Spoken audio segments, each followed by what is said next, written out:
Happy 4th of July. We are live on the CBSI Tales from the Flipside podcast. I'm your weekend update correspondent, Nico, and it is an honor and a privilege to be joined with my friends from the Comic Book Fiend Club.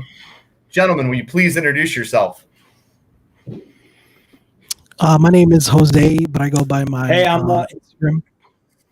I go by my Instagram handle at 616 Pedro Parker. What's up, everybody? I'm Mike, and AKA Strange Spaceman. Thanks for having us on, Nico. Appreciate it, man. Dude, it's an honor. Mike, I have had the pleasure of talking to you about comics in the past, and Pedro, it's really great to have you guys here. I have the utmost respect for the Comic Book Fiend Club and what you guys do, and really want to dig in and talk about that immediately. It is the Great American Bash on comic book strategic investment. I am trying to channel my inner Dusty Rhodes, and I'm happy to be with you two. Can you guys tell me a little bit about the club? Tell those that are listening what the Comic Book Fiend Club is and what it does. Jose, go ahead. Okay, so we're basically just a group of people from all walks of life who love comics, who love nerd things, not just comics. We all have other interests outside of there, but the one thread that brings us all together as family is comic books.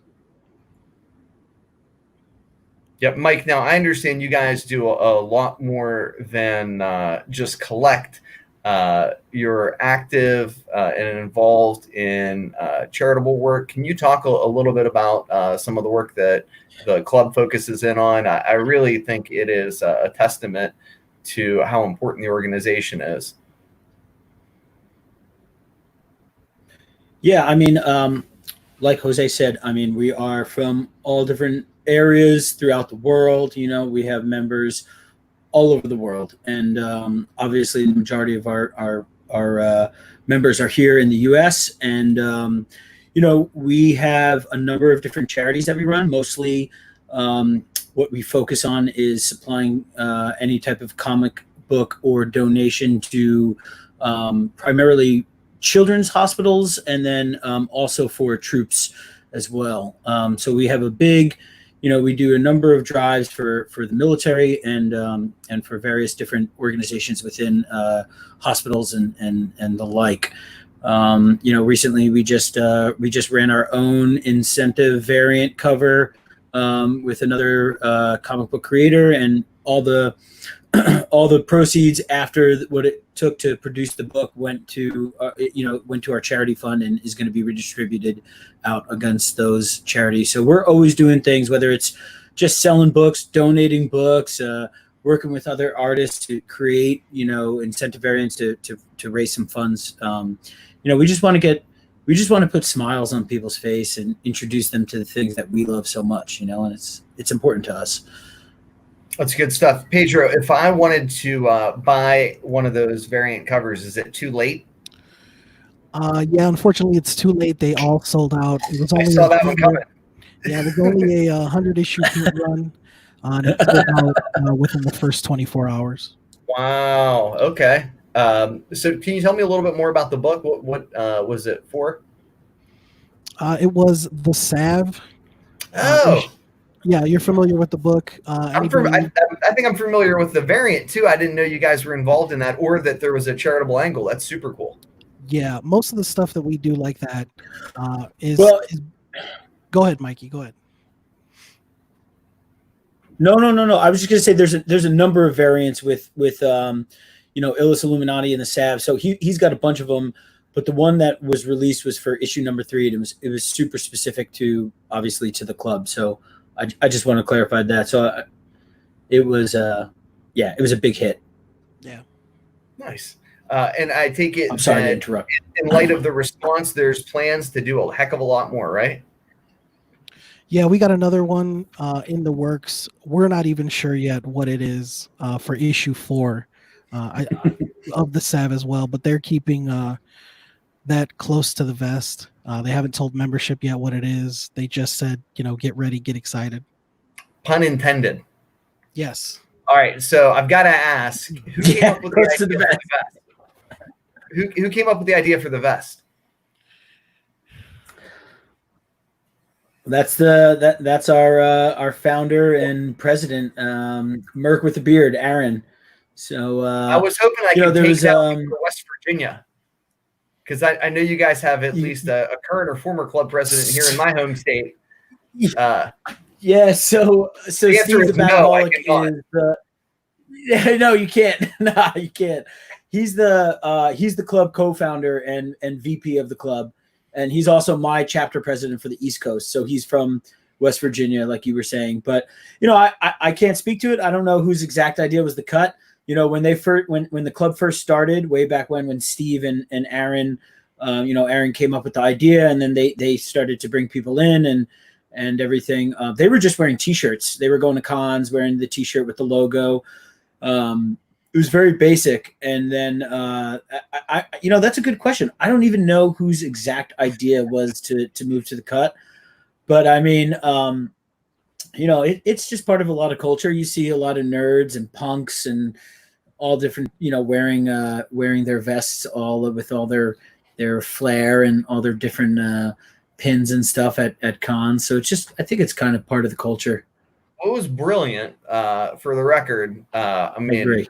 Yeah, as far as like a marketing move, but A triple plus. I mean, it was just a genius move.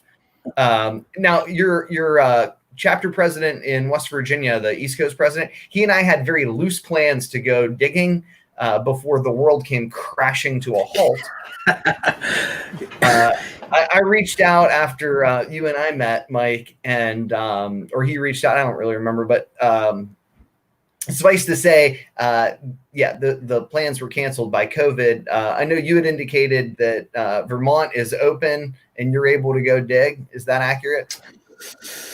Yeah, I mean, up here in Vermont, we are cautiously optimistic. We've been, we don't have a lot of people up here, but now that, this past weekend right now, I worked all day today, and I work at a ski resort, and we had lift rides and golf and all this stuff. So you're starting to see a lot of people come in. So how long that lasts, but we're open. I've been going to my shop, and I've been doing all the kind of runs that I normally do, hitting those antique shops on the weekends and or on when I can on a Sunday or something like that. And there's you're starting to see some of the flea markets start to come back slowly. They're being super conservative about how they're doing it, but yeah, it's happening. And who knows? I think one of the biggest things, I think you've said this, Nico, before here on this podcast, maybe, but I think in this time without cons, you're starting to see a lot of books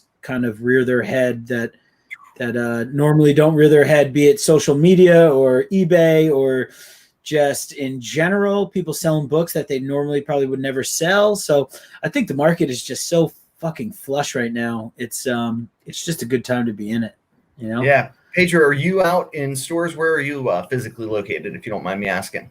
I'm about a half an hour, 40 minutes outside of Chicago, in Northwest Indiana. So things are, have been opening up here for a few weeks.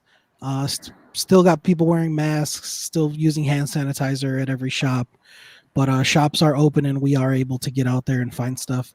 What I was looking forward to this year was hitting up some local garage sales. That unfortunately has been slow to come back, so I'm still waiting on that. Nice. You guys are giving me ideas.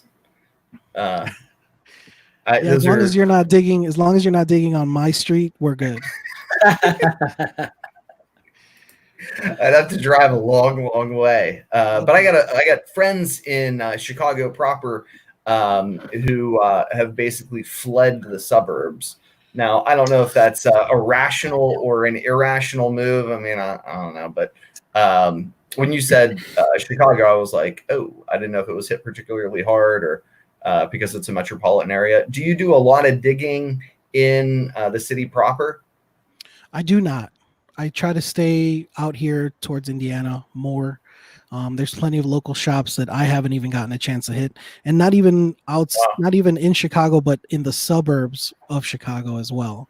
I live in a town that's like right on the borderline of Indiana and Illinois, so it's very easy for me to hop over to the Illinois side and kind of just hit the local shops around where I'm at.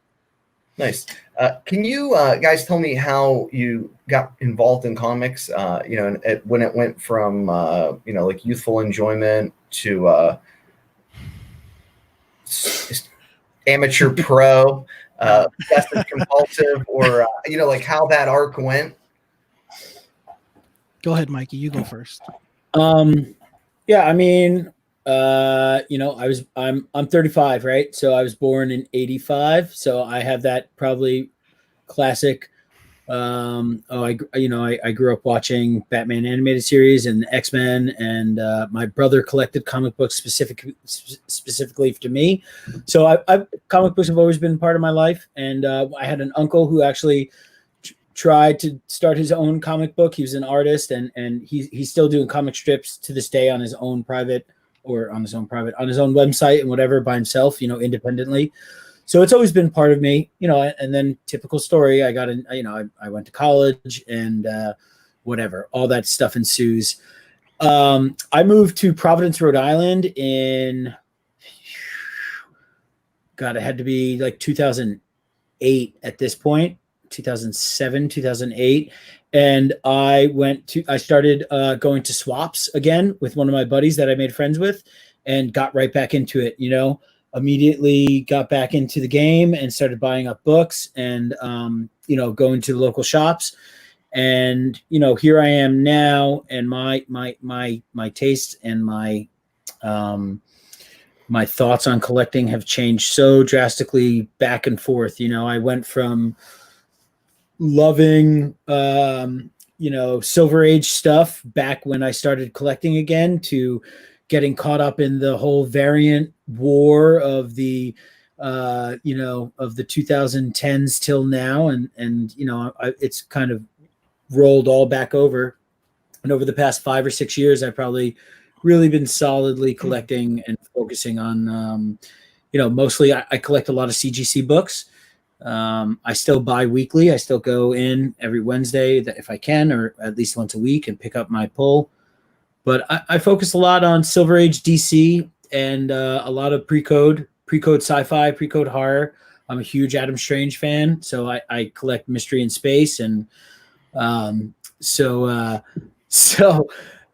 anybody who thinks that there's a big game in DC sci-fi and pre-code sci-fi is don't kid yourself, because there's not. So I'm just lucky I like that because it's relatively cheap in that manner as far as those things go, somewhat. I don't know. It's always been just one big circle. I just keep going round and round, and but ultimately I love I'm a DC guy at heart, and I love pre-code Golden Age books, and I love the Silver Age DC. That's just where I'm at right now. Nice. Pedro? Yeah, I collected as a child. Stopped collecting around my high school years. Got married after high school, had a couple of kids, and I've only recently been hardcore collecting again for like the past 2 years, if we're being 100% honest. I am in no way a pro, as you tried to label me earlier. Semi-pro, like a little barrel. Okay, right? not even that, man. Not even that. I just collect what I like. I started again, like I said, about 2 years ago with Dark Knight's Metal. That was the first series that really pulled me back into comics. Be that as it may, I am more of a Marvel guy. SpiderMan is my favorite character, has been since I was a kid. So I've just started snatching up keys ever since, I started collecting again within the past 2 years. I love it. Yeah. You One know, of the favorite things about oh, I'm sorry. Yeah, no, I just want to elaborate on that. First of all, I think that Jose's being a little modest, but I think that, listen, I think that's what's important to remember about our club too, is like, it doesn't matter if you're collecting the biggest and the baddest books, or if Donny Cates is your favorite writer right now. I love Donny Cates. I don't want to like, whatever, like put stigma on that. But like, if you're just getting back into it and you're just into it, and this new stuff that's going on is what you're into, and you love it, and you're passionate, and you care about it, and you're into it, and you're part of the community, and you're an active member in the community, and a positive human being, that's what we look for. You don't have to have the biggest, baddest collection. I mean, there's some dudes in our club that have some fucking collections. And I'm not even, and it's not even comic books. Some of it is statues. Some of it is original art. Like, there's a guy in the East Coast, Norse manager, Paul, his curated like original art and sketch, like cover, like it's crazy. I think he's been posting one book a day of just of original sketch variants, and he's on like 70 or something of like a new book. He's just got this crazy original art collection. But like that, it doesn't, whatever you like, whether you like CGC or CBCS, ungraded, raw books, graded books, whatever you're doing, like, it doesn't matter. We just care that you're passionate and love it, and like, and again, that you're a good human being. But outside of that, sure.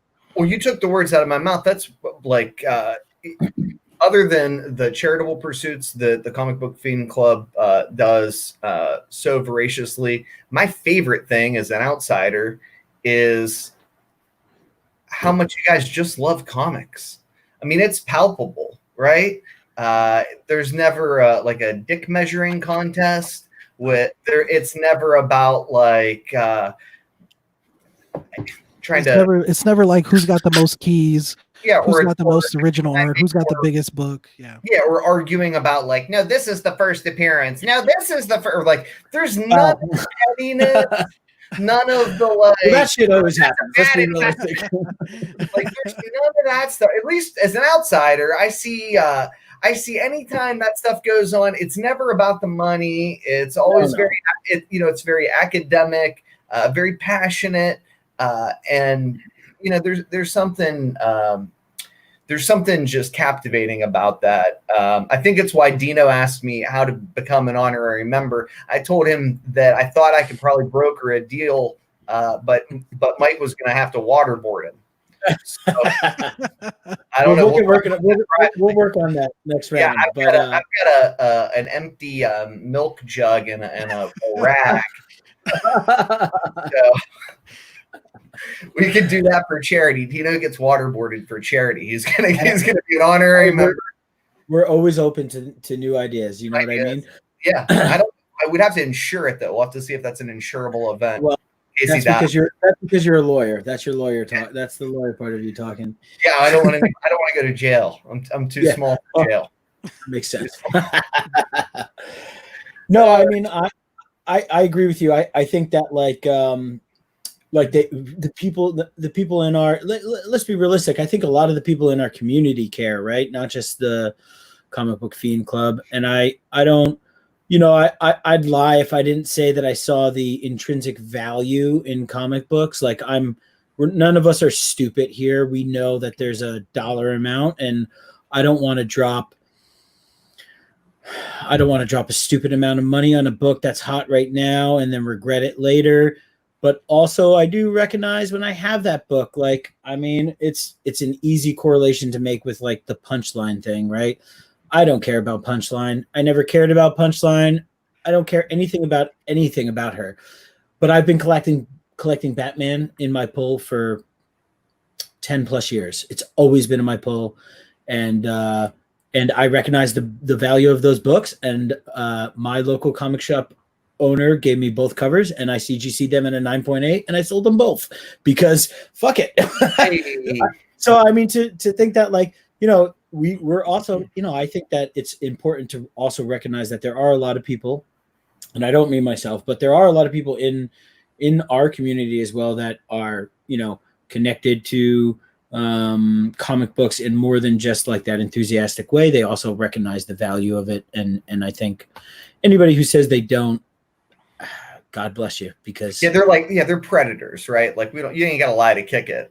I don't know. I mean, for the record, as much as you say these strange adventure books, like whatever, that HBO show gets made like they said it was going to. Lights out, Katie, bar the door. Watch out, here she comes. So there'll be 100,000 new Adam Strange fans. It'll be like, Adam Strange is a character I read in my childhood. I'm gonna be like, no, you didn't. No, you didn't. Like, no, when I was a little kid, I had a stack of Adam Strange comic books, and I threw them away. My mother threw them away. I'm like, with all your Mickey Mantle cards, you're 27 years old. I'm not buying this story. No. Well, my uncle did. Right. My mother. Well, there was a guy that I knew that did. Yeah. Are you guys excited? I know you're excited for that, but for any specific, media or film, TV sort of project that either has been confirmed or you hear ruminations about? I can go first if you want, Mikey. I heard a rumor that they were going to bring the Superior Spider-Man storyline to live motion picture. Oh, Lord, really? Yep, I heard that was the long game at Sony, was to set up the Sinister Six, and then at the end of the Sinister Six trilogy of movies, they were going to bring out Superior Spider-Man, which would be amazing. But of course, this is all just speculation. I don't know anybody who works for Sony. I better say that as a disclaimer right now. I don't know anybody who works for Sony. Don't run out and buy a bunch of Superior Spider-Man comic books off of my word. Even though I do enjoy the storyline, it is one of my favorites. I would love to see that get turned into a live motion picture. How about you, buddy? I mean, first of all, that's awesome. I love the Superior, the whole slot run. It was a little rough at the end for me personally, but that'd be stoked. I'd be stoked to see that. I mean, for me right now, I'd be a liar if I wasn't just super hopeful, and I'm anticipating the Snyder version of Justice League. I just have to say that I'm like, I'm probably gonna like it no matter what. I'm probably I'll admit, like, I'm one of those guys. I hated the Justice League originally, the movie originally. I think that's just because I had a bias going into it. But I don't know. Who knows? I mean, right now, I don't know. It's so hard to be like excited about anything because you just don't know, first of all, when it's going to come back, and you don't know what it's going to look like anymore, I think that Marvel, this fourth phase will be great. I'm sure it'll be awesome, but it's never going to be what it was. Right now, what I'm really enjoying, to be honest with you, I'm really enjoying the second season of Doom Patrol. It's fucking awesome. The first season was just fantastic. It was fucking vulgar and out there and just like true to comic books, and I fucking love it. And the second season is holding up, and I'm just trying to focus on what's out there now. I mean, The Boys season 2, dude, that trailer for The Boys season 2 looks so awesome. I'm stoked about that. And I'll go back to, like, what Jose said about anything in the Spider-Verse right now. I'm interested in, particularly the way they spread out with Miles and Gwen Stacy and Cindy Moon, like Silk. That whole there's just a whole, that could be the future of the MCU right there. So I'm interested in seeing that happen personally. Yeah. Nice. The hard part for me about a lot of the TV and movie stuff is that there are what I consider trusted sources, and then there are people who I think at best I characterize as suggesting that they have insider knowledge when really they're doing like a Google or Wikipedia search and then trying to like fantasize some fan fiction that they pass off as rumors on like a half a dozen different web shows. And I'm just like, you just make shit up. Like, this is horrific. I can't even believe that's called being full of shit, is what you're saying, right? Yeah, it's so bad. And, you know, there's guys that, like, I legitimately, like, you know, Roger Wardell has a good track record. Daniel RPK has a good track record. Charles Murphy has a good track record. Not to suggest that those guys are that emergency awesome guy. Like, hi, I'm Charlie. Yeah, he's got a halfway decent track record, really does. And not to suggest that they've never been wrong or that Marvel doesn't change things or DC doesn't change things, because I know that happens. But there are just sites, and it kind of breaks my heart that like the fantasies of some fanboy, you know, get tossed around like news. You know, but when it comes to Spider-Man specifically, there's just so many good stories. It's like, oh my goodness. I mean, you know, like, what are they going to do next? Is it going to be like, are they going to do the clone stories, or like, where's Spider-Man 2099? We saw him in the cartoon there, you know, at the post credit scene. Like, what's next? And it's just kind of fascinating for me. Yeah, agreed. Yeah, it's so hard to tell. I mean, the bigger, like for me, the bigger question is what was next and what now, because of this and everything that's going on. What is next now? Are they accelerating things? Are they pulling back on things? You know, is the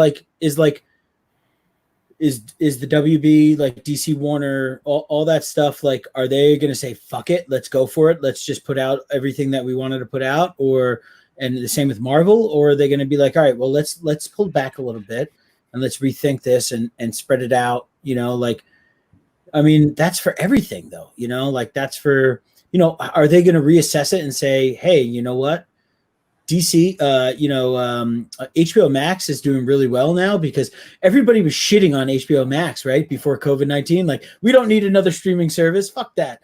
And then like now it's like hot because everybody's an HBO Max account. Yeah, right. Because everybody's stuck at home and they got nothing to do, and now there's the fucking Snyder cut, and people are saying Suicide Squad cut is coming, and all this shit. Like, do they start doing this? Like, do they just focus on these streaming? Like, have we made that hardline change?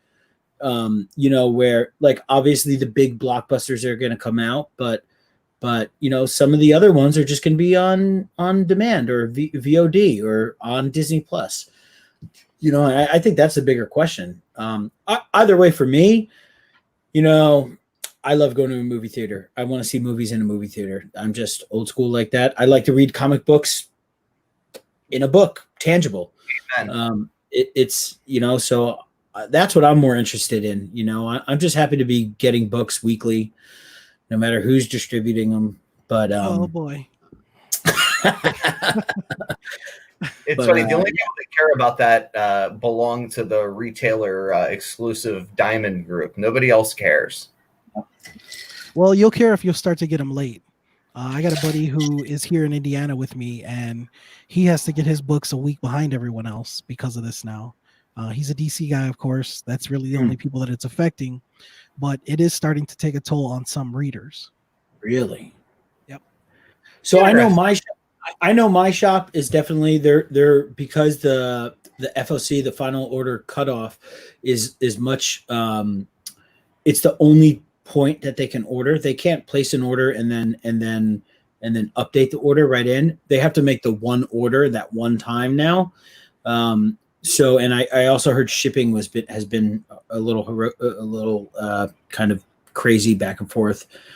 You know, for me, and so that's difficult for shop owners, right? It's difficult. There's not going to be as many wall or shelf copies of whatever new hot Batman book that comes out that week is, because it's only going to go to people who are subbing that book, who have that on their pull list. So you might actually see less copies of these books too floating around, which is going to cause its own thing within it.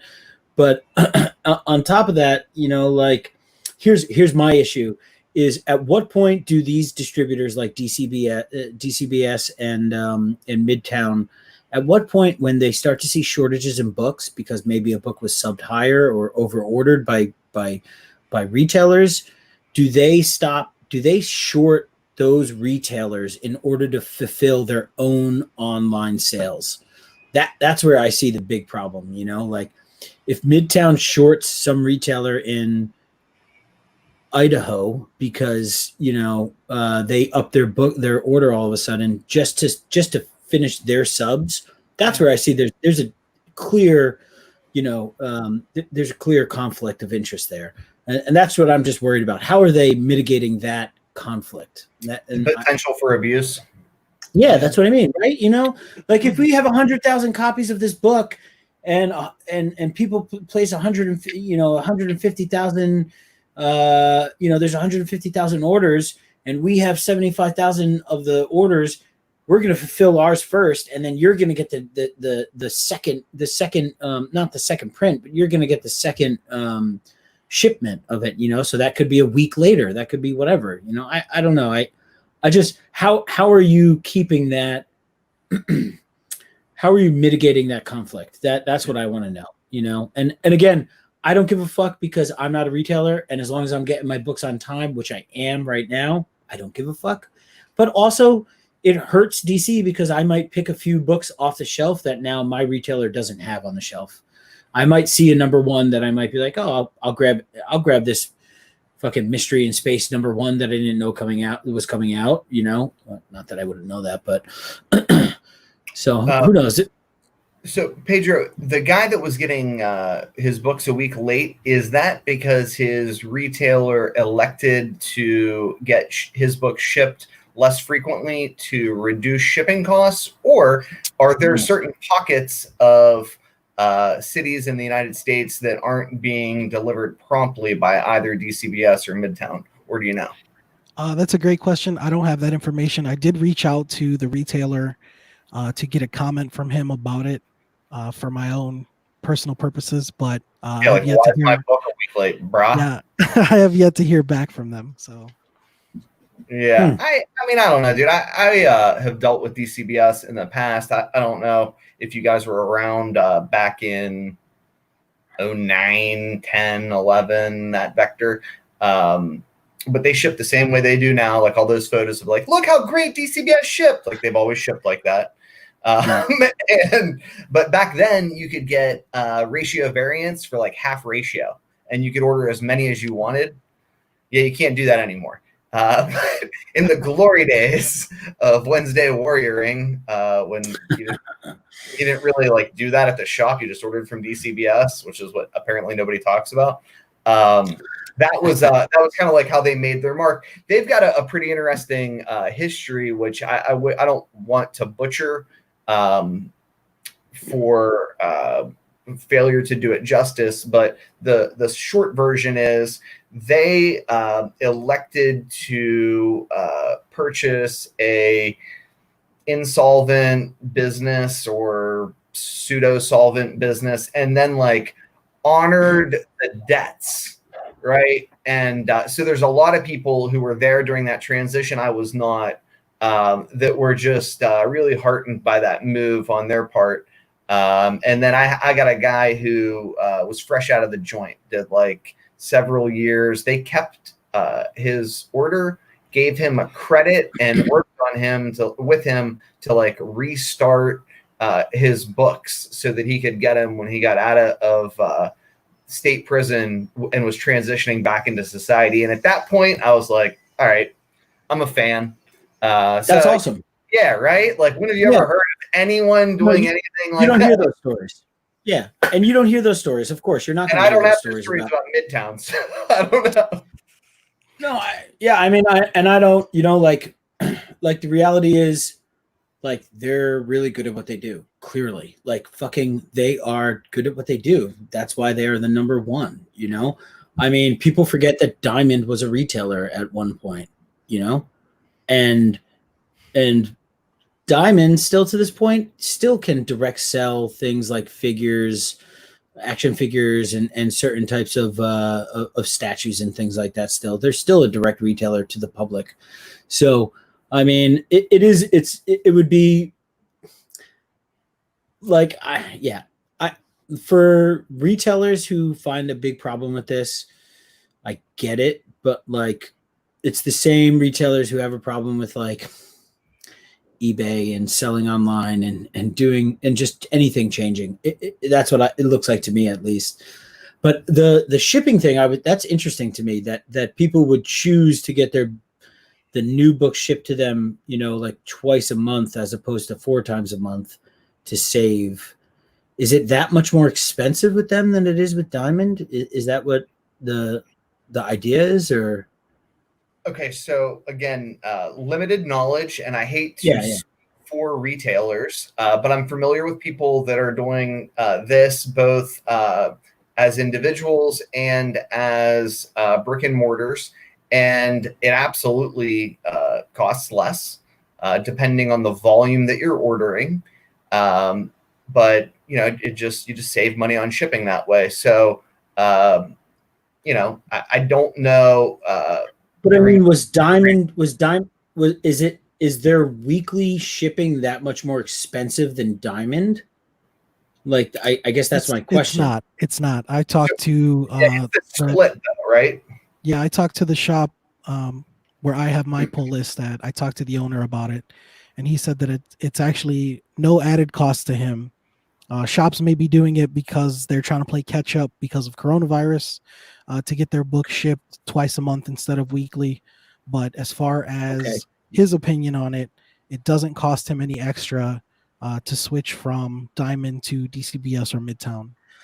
So I think it sounds like it's just this whole thing where like there's this perfect storm of like changing distributors, the whole bullshit with like, DC stepping away from Diamond, and then the coronavirus, and people are like, I need to fucking save some money. So people aren't coming into my shop every week anymore. So I'm going to get my books every 2 weeks and save a ton of money.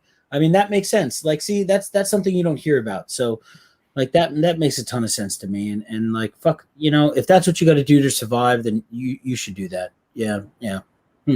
Yeah, so I know you guys are big supporters of local comic shops. I mean, hell, you both have pull lists, right? Yep. Yeah. And if you had to guess, would you say that the vast majority of the members of the club are weekly readers? Let's go percentage-wise, and we can even do over/under if you want. Are we going to do Price is Right rules here? Yeah, or let's go over under. Your opinion, over under 60% of Comic Book Fiend Club is weekly readers. Oh, that's over. Oh yeah, 60% over. Yeah. Maybe I'm naive. Yeah, you I don't know. I think I agree with you. I agree with you on that. I'd say a solid 75%, maybe, and that's me saying that conservatively. Wow. I will also, I'll say this too. I'll say it with this caveat. I would say the majority of our members are more recent to collecting within maybe say the past 5 to 10 years than people who've been doing it for, those people who've been doing it for 20, 30 years and stuff like that. So I think that's still like, that it's still that kind of like everybody still has that excitement about weekly books. Awesome. Yeah. Oh, it is. It is awesome, and I think that in turn, like, reignites like some of the people who get tired of it to start reading, because, I've definitely cut my books way down and then heard people be like, oh, did you read the new whatever this book, DC book that came out that Jeff Lemire is writing? You need to read it. And then I'm like, all right, add that to my pull list. Oh yeah, add that one too. And the next thing I know, I'm paying, I'm spending $60 a week at the fucking shop. So I think it's high, man. I'd say I'm going to go 80%. I'd say 80% I'd say 80% of our club members have a weekly pull list. Absolutely. Yeah. What do you think, Jose? What's your final number? I would say that I was probably conservative on my estimate of 60% over under. The more that I think about it, just specifically in my chapter, I know there's one guy, I won't call him out by name, who may be suspect as to whether or not he has a weekly pull list. He's very much into Silver Age DC. He knows who he is. He's probably I know watching exactly. right now.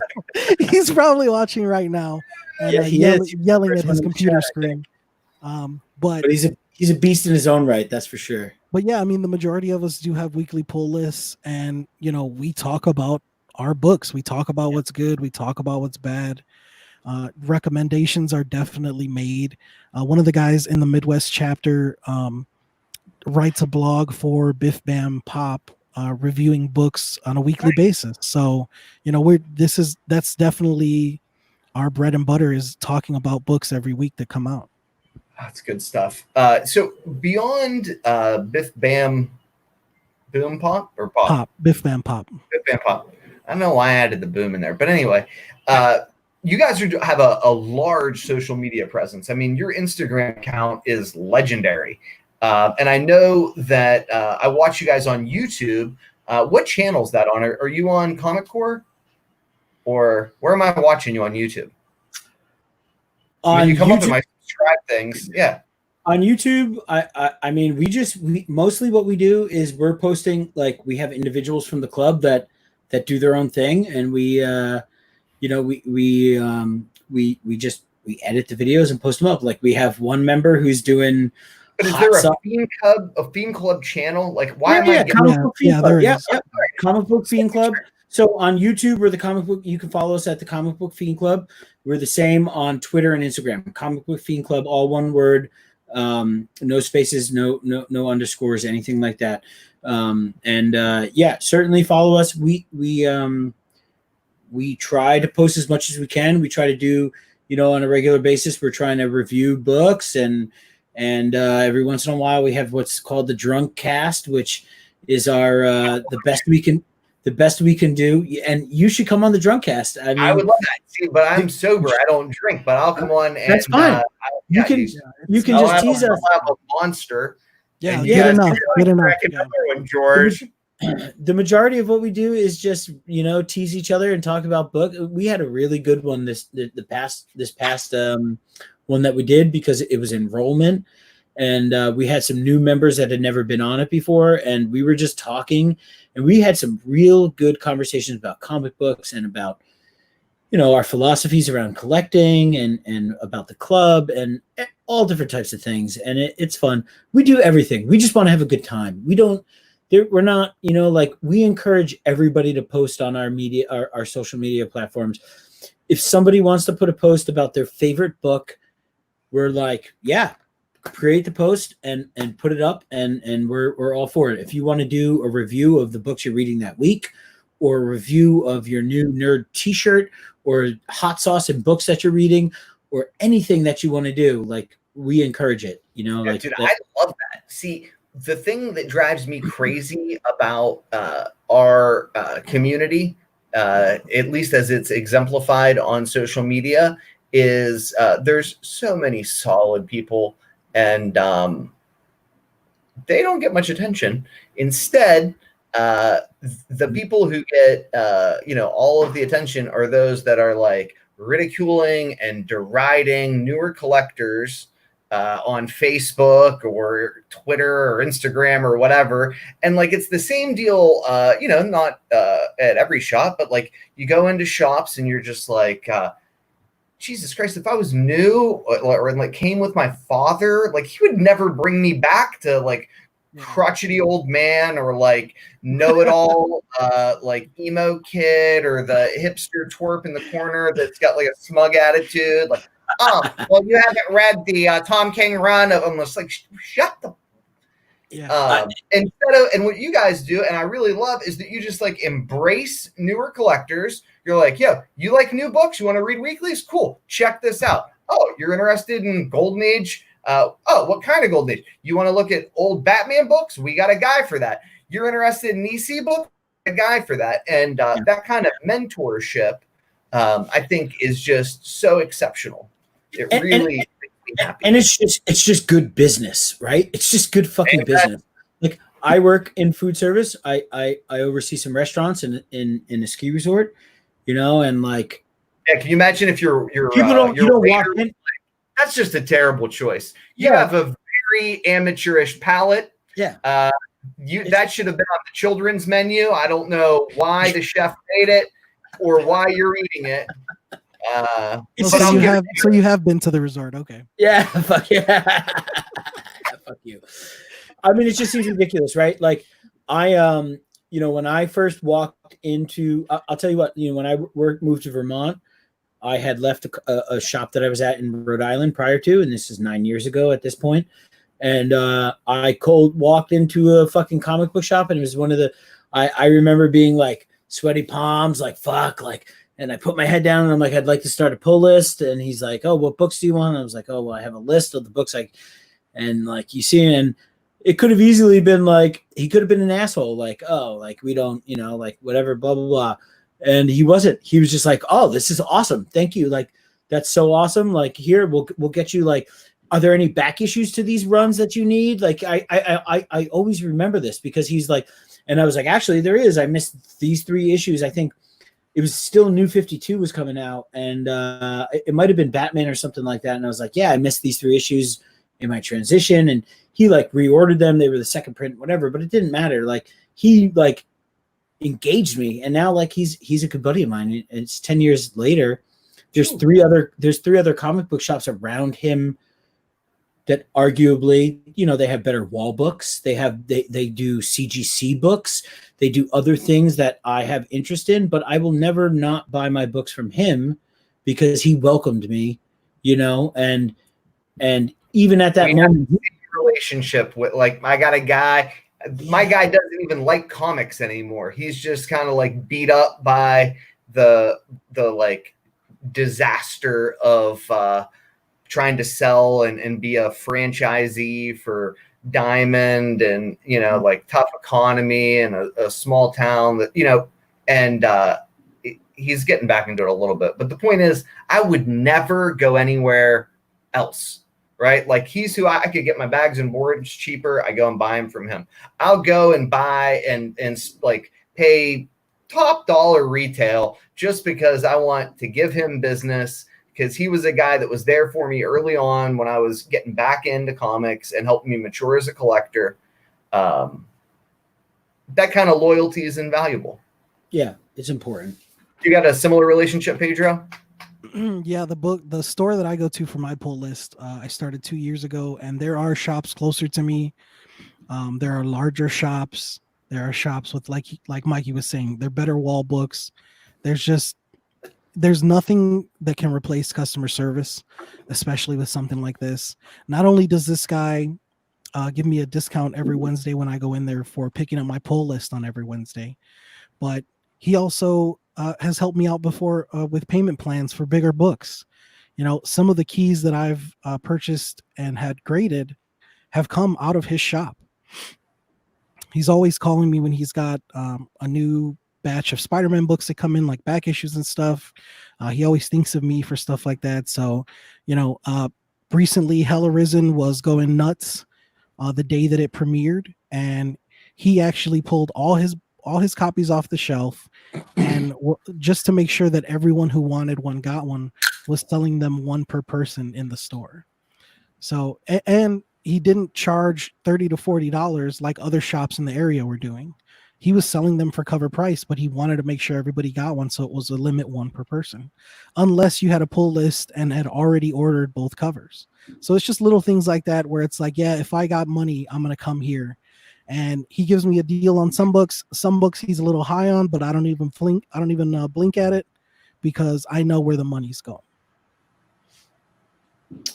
Good stuff. Yeah. See, what I love about the Fiend Club, for the record, is unlike so many others in our field, which is characterized by these heroic stories, right? Like true Americana, whether they're comeback stories or like tales of resilience or retribution or redemption.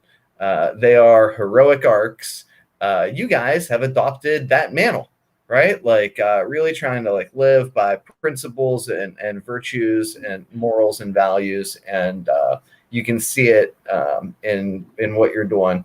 I want to bring in a couple of my friends from the Tales from the Flipside, the most likable man in comics, Peter Renna, who just sat down with none other than Peter.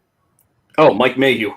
Woo! Oh, By the way. And then our resident Flipside president in chief. Oh, I don't know about all that. What up, though? I feel bad. I mean, I was supposed to be on this thing like 40 minutes ago, but the family just left, so I apologize. But I'm here now. Man, it's all good. Happy 4th of July, guys. Yeah. Yeah. My family's already on vacation. I'm stuck at my house until tomorrow, so I got nothing better to do but then be on this podcast. So Yeah, so hey Deno, I brokered the deal. I've got a jug of water and a water rag, but I can get you an honorary membership. Perfect. That's all I wanted. That's all I wanted. I'm gonna leave now. That's all I wanted. No, I appreciate you guys really coming on. I mean, we kind of reached out to you guys, and we thought this would be a good fit. And you know what? A lot of you guys support what we do, and we always appreciate it. And you guys retweet all our stuff and re-Instagram and all that stuff. So we really appreciate what you guys do to support the channel. So Absolutely. We thought this would be a good one. So yeah, man, we appreciate it as well. And I mean, a big shout out to if you guys know him, Shane Griffin, his DC Deadman fan on Instagram. He's I think he's written a couple. It was a dummy account for one of the guys on CBSI, and people made fun of me. That's a different person. He's a whole human person. No, he's a real human person. He's like the nicest, like. I need to start paying him for advertising. Yeah, exactly. Yeah, when COVID's over, I want to try to give him a hug. I mean, even if he punches me, I'll be like, I'll take it. I deserve it. Thank you. Shane is such a good dude, man. Better man. And he works like an animal, man. And he just cares so much about comic books. Him and his brother as well. And yeah, he's a good dude. I know he wrote a couple of pieces for you guys, and yeah, that's it's all about positivity, man. You know, yeah, absolutely. We're here to support each other. Yeah, that's awesome. I mean, that's what we try to encourage too. I mean, yeah, there's a little snarky parts in like our Facebook and stuff like that, but I mean, for the most part, like I think at least for me, I'm a cool-headed dude. Like, I mean, I'm serious about comics, but not that serious. It's not like I'm not like that guy out there saying like Galactus is the greatest comic book character around. It's just like I'm just good, man. Everything's good, man. Just as long as you like comics, I like comics. We're all good, man. No, yeah, that's important. You know, like I think that's an important thing is like we're like a bunch of like fucking high school kids that just fuck around with each other all the time. You know, we just don't take it too seriously. Like it doesn't matter. Like we said earlier, you could be only collecting for the past 2 years, and you could also have like fucking, you know, ASM 1 through 100, all CGC graded, and we're all on the same level. Yeah. You know, we're just, you know, like I hate to beat the word to death, but like, it's like a family, you know, it really is. And I know.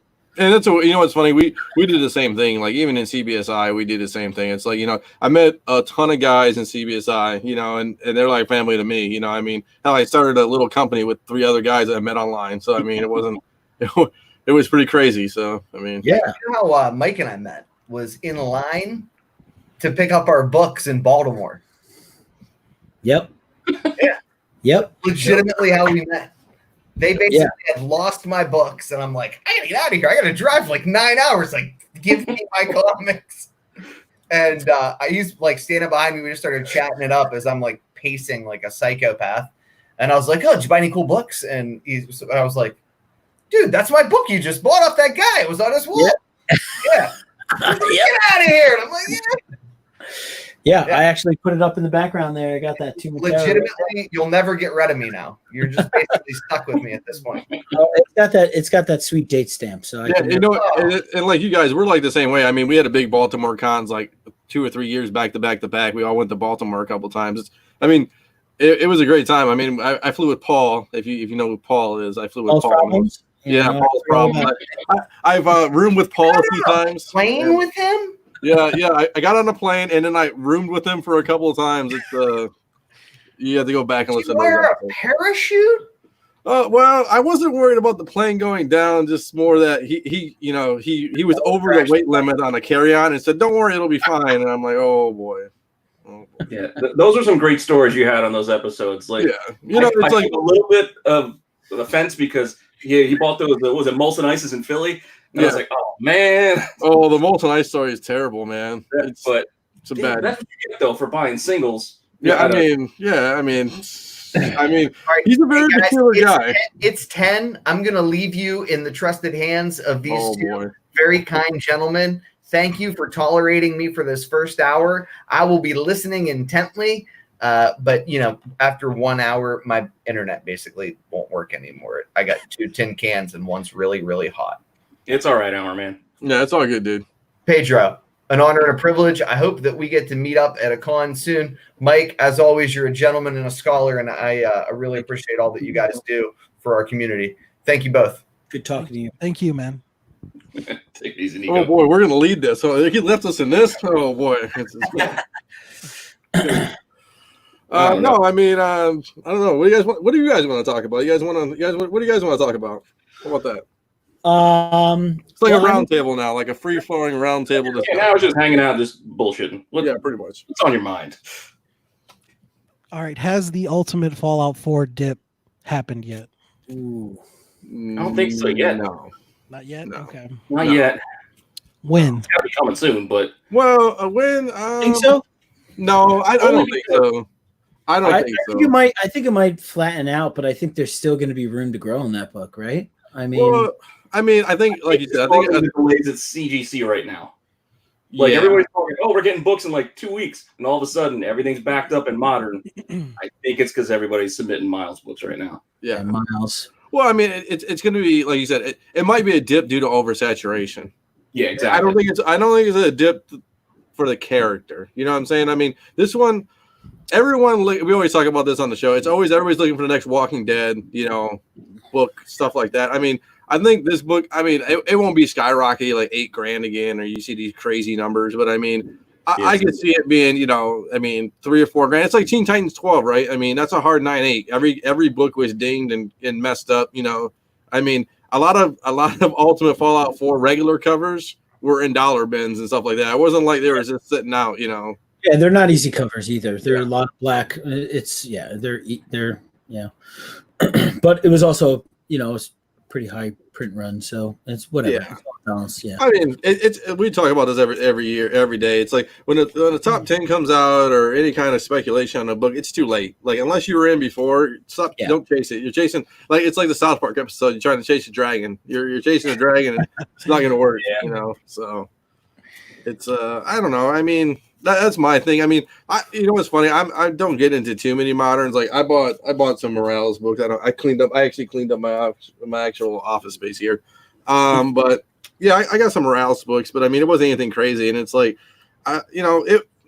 Morales. We'll see how they treat them. But it could be. It's a good segue into it. It's like Harley Quinn, right? Harley Quinn had a boom, and it kind of flattened out, but it's not like it's back to like $100 book. It's still yeah. I mean, it's probably $1,000 9.8 still, right? Roughly. I mean, probably it's not what it was, but it's yeah. I mean, we'll see. I mean, like every book. I mean, yeah. The thing with those modern books, though, is once that dip happens, like nothing else outside of a 9.8 is really worth that much. Right. I mean, maybe Harley, maybe like Batman Adventure 12 is an exception to that, but right. I don't know. I mean, it's Saga 1, like Saga 1, right? Let's talk about Saga 1. Everybody wants a 9.8. Nobody wants a 9.6, 9.4, 9.2. Nobody really cares about that, right? That's true. Yeah. I mean, yeah, no. Even high print runs, there's still a lot of books if the demand's there. Like, there's a shit ton of ASM 300s, but there's still more people who want it, and there's a shit ton of 361s, but people still want it. It's just it's that supply demand. It basic economics. It's there. could So just Miles forget about still the print grows. run. You could We'll just still look have at the census for those kinds of books like 300 or Hulk 181. The census is out of control. You can see it right in front of you. Like, and it's still Exactly. like, it's crazy. Yeah, no, who knows? I think you just see books, what they're selling for, and like how many people are just buying books. It's just crazy. Like this whole thing has just everybody who can't sell at a con is on a live auction and YouTube or on IG, and they're selling all types of books. Like, and people are just snatching everything up. Like it's.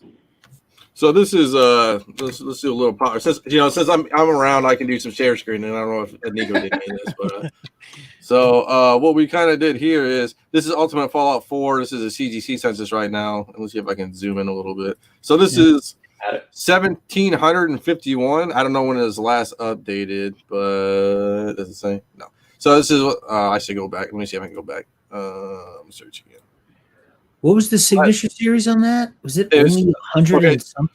So it was updated June 30th, right? So June 30th. It's 5 days ago. 5 days ago, 9/8, 1751, and 147 signature series 9/8. So they just got Bagley, right? So CGC's doing the private signing for Bagley. That's coming up. That's right? That number's gonna like triple or like quadruple. That's a very good point. Yep. You know, and it's $80, I think, right, for him to do the CGC. it's 75. Yeah, 75. It's like why would I pay? I mean, I hate to say it. Why would I pay 75 when I could just wait a little bit and just get him at a con and do it for like what 20? Yeah, Yeah, when though next year?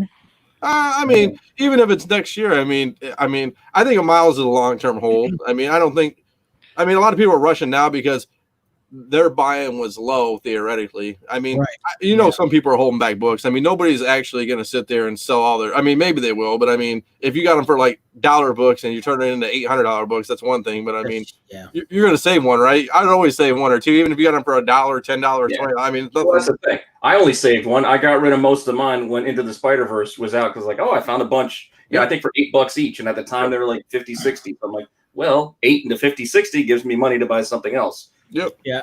I was gonna say I had two CGC 9.8s.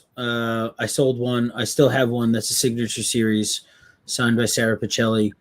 And then I did the same thing with what's her name? Silk when that happened. I had a couple of those. I got them all graded and dumped those. I kept one.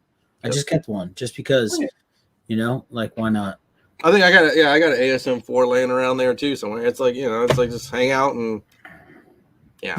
It is what it is. Yeah. Miles it'll be interesting. Miles is strong, man. Yeah, and DC, I hate to say it, like DC kind of screws up sometimes, but Marvel has really their track record is 10 times better than DC, obviously. I mean, I think if they do Miles right, which they will, I don't have any kind of ill will or non-confidence about it. I mean, they do things to like the nth degree. Disney has that OCD. Marvel, Disney has that OCD thing when it comes to creativity and character creation and hidden eggs and all this stuff. I mean, yeah, just got to worry about Sony messing things up, though. Well, I mean, it is what it is. So, I mean, nice. So it'll be fine. Yeah. I mean, just Marvel just needs to get off. Disney needs to get off that check and just say, "Here you go, Sony," and just let us do our thing, and just we'll give you the back end profits or something, or a portion of it. And yeah, I mean, it seems like they built their whole fucking next 10 years off of Spider-Man, and now that's potentially in jeopardy, right? Yeah. So like I mean, like Sony just doesn't seem like they're going to give it up, right? They have Venom. They want to do the Venom thing. They want to do the Carnage thing. They want to do Into the Spider-Verse. So here's my question. Does that jeopardize this whole thing, right? Like if they fuck it up, like if all this is fucked up and like nobody really does anything with it. It's possible. I mean, it is possible. I mean, Marvel has Tom Holland. I mean, it's something. But I mean, I think they won't. I mean, look at Venom. I mean, Venom's success. Even Logan, I guess, to some degree. Like all these rated. And again, do they do they do a PG-13 Miles Morales, or did you like a rated R Miles Morales? It's like you know, they don't rated R them. no, I know. Yeah, I don't I'm think just saying, like, They PG-13. yeah, you know. But is it corny PG-13 or is it like? I guess Turtles is a bad experience because Turtles 1 was rated R, right? Was Turtle 1 rated R? No. No. The original one? Yeah. Yeah, no. Was You it? don't think? No, it wasn't R. No, there was nothing in it. Way. Well, he said didn't he drop F-bombs in the very first one? I don't know. It's so hard to think about. I You mean, were allowed to drop, at least back then, you were allowed to drop, I think, up to 3 F-bombs as long as it wasn't sexual in nature. I minored in film in college. I forgot. I looked that shit up. There was like a weird rule. You could have done it. But nowadays, it's different. I was watching FX earlier, and they were dropping the F-bomb. I'm like, yeah, I mean, yeah, it's on regular TV like all the time now, right? Okay. Yeah. I mean, if they did it like that, like a Turtles, like an adult Turtles like that, like Morales style, I would be cool with it, you know. I think it was PG, actually. Oh, F rating? Waiting for like a game movie an F rating. Oh, F rating. No, that's like a review. I'm like, what the hell is an F rating? So yeah, I think it was PG. So I think you have to keep it like younger. You have to be able to, because like you want the newer comic book generation to be attracted to it, right? Or else it's not going to do very well. I mean, I think you're going to get us, like people like us, no matter what, right? Like we're going to watch anything. I still watch fucking cartoons that come out, you know, like just because like. the diehards will be there. It's trying to, you know, Marvel's been I would say Marvel's been a pretty decent job about getting the casual viewer. I guess the people who, like we talk about, the new people who, you know, when I first got back into comics, people were like, "Hey, can I get SpiderMan books?" And like SpiderMan just came out. They're like, "Yeah, you're like 5 years too late on this gig." You know, like it's already gone. You know, I think you'll see a lot of that. You know, I bet you the cosplay scene you'll see a lot of Miles stuff. I mean, you see a little bit of Miles stuff now, but I bet you see a ton of Miles stuff after this. You know. Yeah. I mean, you've definitely been seeing everything else. You've been seeing like the Spider-Gwen stuff. I feel like I haven't gone to a con in the past 5 years that there hasn't been 15,000 Spider-Gwens. I mean, it was a running joke a couple of years ago about Harley Quinn. How many Harley Quinns can you see? I mean, Spider-Gwen, Miles Morales. You know, it's going to be a thing. But no, I can't wait. I mean, it's going to be good.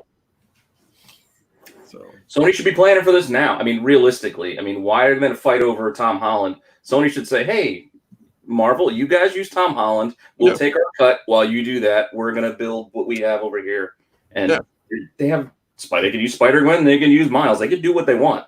But if they're intent on wasting time doing like Silver Sable and Black Cat, you're just missing the chance that they could do something that people would go and see. Yeah. And I don't. I mean, like, are they so worried about who are they worried about with like continuity? Like, nobody cares.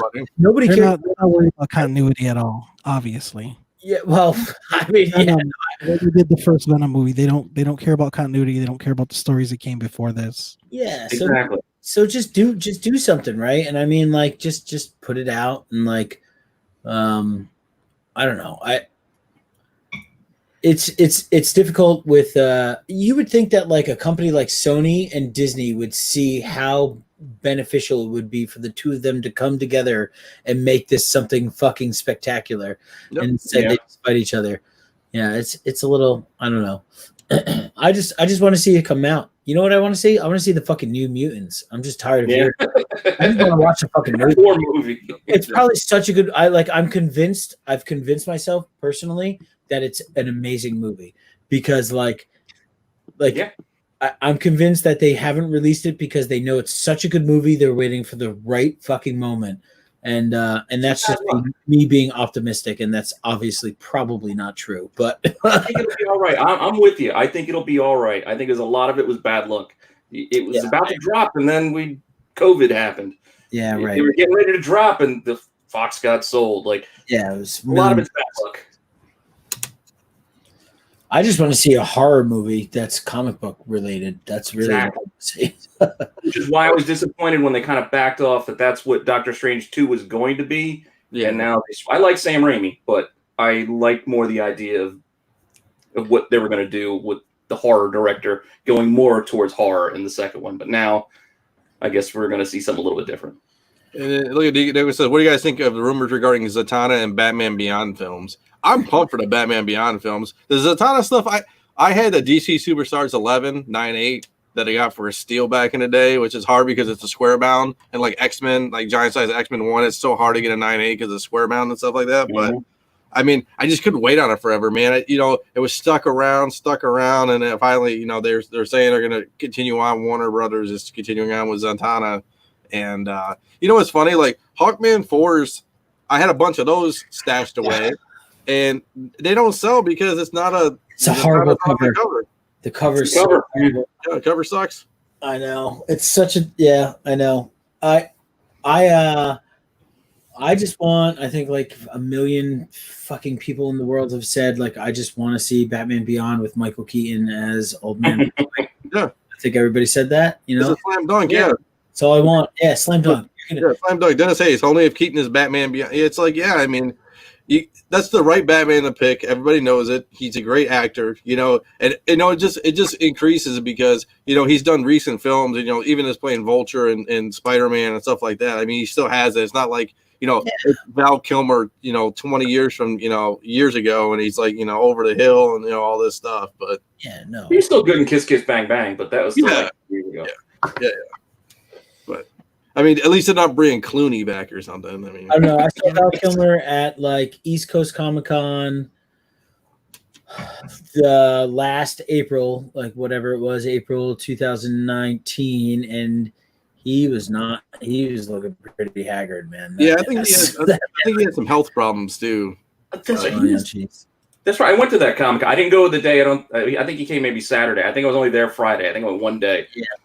Like I saw Perez and Starlin. I think were there, but I went because it was supposed to be Perez's last con season, and then he ended up somewhere else like a few months later. What is he, the Undertaker here? What is he trying to come back every year? Well, he's done now, Undertaker.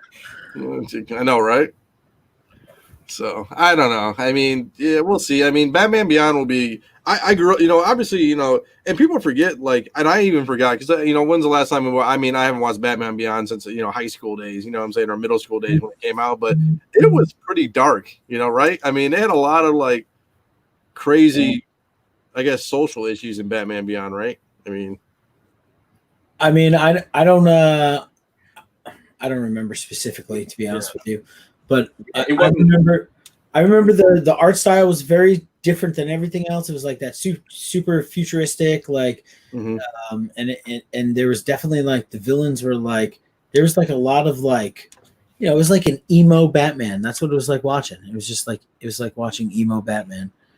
Yeah. And I don't, does that, and then the only thing that scares me about it, because we had emo SpiderMan, right, with Peter Parker, and it was terrible. It's like Sam Raimi fucked that up. Yeah, and it's like, do I, Batman Beyond, it's like, I hope it's not too emo. You know what I'm saying? I can understand being a little punky with it and stuff like that, but I hope it's not too emo. They could do it right. Yeah.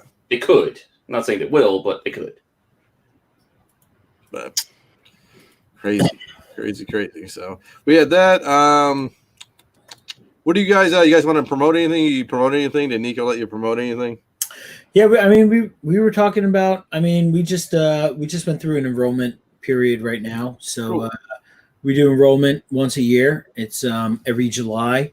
So we'll probably come up with new enrollment announcements probably in the next month or so. I'm not really sure on that. We just did a bunch of, we just did a big charity with the variant cover. We talked about that with Nico. Cool. That sold out in 24 hours, and we plan on doing another one. I would just say to anybody who hasn't heard about us or knows about what we do, to just definitely go out and follow us on Instagram. That's definitely our biggest following. Yep. Comic Book Fiend Club, all one word on Instagram. The YouTube, Twitter as well is up there. We have a Facebook page, all that stuff. But we post content as our members feel they want to, as they come up with stuff, and we have some regular videos on YouTube that come out. So yeah, just check it out. Reach out to us, whatever. We're all around, you know. Yeah, that's really it. Cool. No, so I mean, did you kind of explain the enrollment process too? If you did want to say like yeah, no, we can. Yeah, no, it's so. I mean, I'll say this, right? Like, we've had there's so like the number one thing for us is we used to do two a year. Mm-hmm. We used to do one in April and one in October, and it just we're at like 120 plus members at this point, and it just became a lot, and so we narrowed it down to once a year in July, and so you can enroll once open enrollment is live in July 1st of every year. You can enroll on the website, but that is not even close to what it takes, right? That's a formality. Mm-hmm. People who we have, we do things. So I'll give you an insider view of what we do. When you have those people who have been like kind of interacting with you for a couple of months, they've been like talking to you on Instagram, whatever, and like just engaging, talking about comic books and whatever it is, tagging you in posts, whatever it may be. But really being engaging and thoughtful and genuine in the experience. We start most chapters start like a what we call a hopeful chat. Mm-hmm. So we bring in a bunch of people who want to be part of the club into a chat with that chapter and all the members. And so we give it about 2 to 3 weeks of just having an ongoing conversation in a Facebook or Instagram chat. And that's how we really get to know people, and like scout them. Yeah, right. Yeah, that's part of it. Yeah, sure. Right. Who's active, right? It's about being active. It's about being a part of the member. Like we don't want people who just want to be in the club because they want to promote their own YouTube channel or they want to sell their books or they want to do this or that. We want people who are going to be active and like want to be part of the social media aspect of the club or to be part of the charity or the graphic design part of the club, whatever it may be, somebody who's going to do something, like be active in it and then active in the community as well and promote us well. We don't want douchebags or assholes or anything like that. Yeah, makes sense. Excluded because, I'm an asshole. So no. But, we're all assholes. You guys do a lot of charities from everything I've gathered to hear about you guys over the last couple of years. You guys do a lot. Yeah, the club certainly does. I would love to say that I'm an active member in that. I'm certainly not. I focus more of my efforts on social media aspects. I try and do as many live videos and go on other people's podcasts and get drunk on our own podcast, which is not very hard. But we all do different things, and that's cheers, man. I'm our official sponsor, White Claw. Nice. But yeah, we. I'm rocking a little Shamedy Creek right now. Oh yeah, there you go. Kind of local to me. I'm a big beer guy as well. I live in Vermont, so I love beer, but I can't drink double IPAs all day long. I just had double IPA. I had was it Stone's double IPA? It was really good. I don't have it with me. It's summertime. You go with the hazies, a little lighter. Yeah, absolutely. Or like Jose, I think you're drinking it looks like you're drinking a stout. Yeah, when you're a man, it's always stout season. Hey man, I drink a lot of good beer. I drink a lot of good beer, but I just can't, I drink a lot, so I just can't drink good beer all the time. It make me fat and poor. So what's wrong with that? Yeah, I don't know. I mean, the clubs, there's so many aspects, man. But enrollment, it's important to be engaged. And again, I can't allude to the fact that like, it doesn't matter whether you're collecting whatever you're collecting. It doesn't matter what you like, it doesn't matter if new books are what you're about and you're all about collecting new books. And if you like to dabble in speculation, if you like to dabble in golden age, LB Cole covers, like whatever the fuck it is that you like no matter how expensive or Or cheap. Whatever cheap, quote unquote, right? Cheap that it is. It doesn't matter. It's not about that. It's that you have a passion for it, and that you show that, and that's really what it comes down to. And then we vote. That's the other thing, right? There's a lot of freedom in that. Each chapter allows in what they agree on the right amount of people for that chapter. Some chapters have 30 people, some chapters have 10 people. So they let in the amount of people based on what they think as a chapter is correct. And yeah. I mean, that's funny. I told Nico I was just trying to be Elvis Presley in the DEA. I was just trying to, try to make it happen here. But no, that's cool. That's really cool. You guys do that. We had on G Plus, we had the same vetting process, kind of. It was like, we kind of wanted to grow the thing, but we didn't want to grow it to where everybody got accepted, kind of. I mean, we at the end we kind of did, but in the very beginning it was like, who do you know? You're in the comics, cool. Just good group of people. Hey man, I was part of the G Plus chat, and I would post things on a regular. There was I forget who had it. I think there was like a pickups post back then, right? Yeah, the pickup page. Tim Walker used to crush it with all his. Oh yeah, Tim Walker was there. Oh yeah, I mean he has articles now, but even on the legendary G Plus, he's like, I find like 25 New Mutants 98s for like $1. It's like, I mean.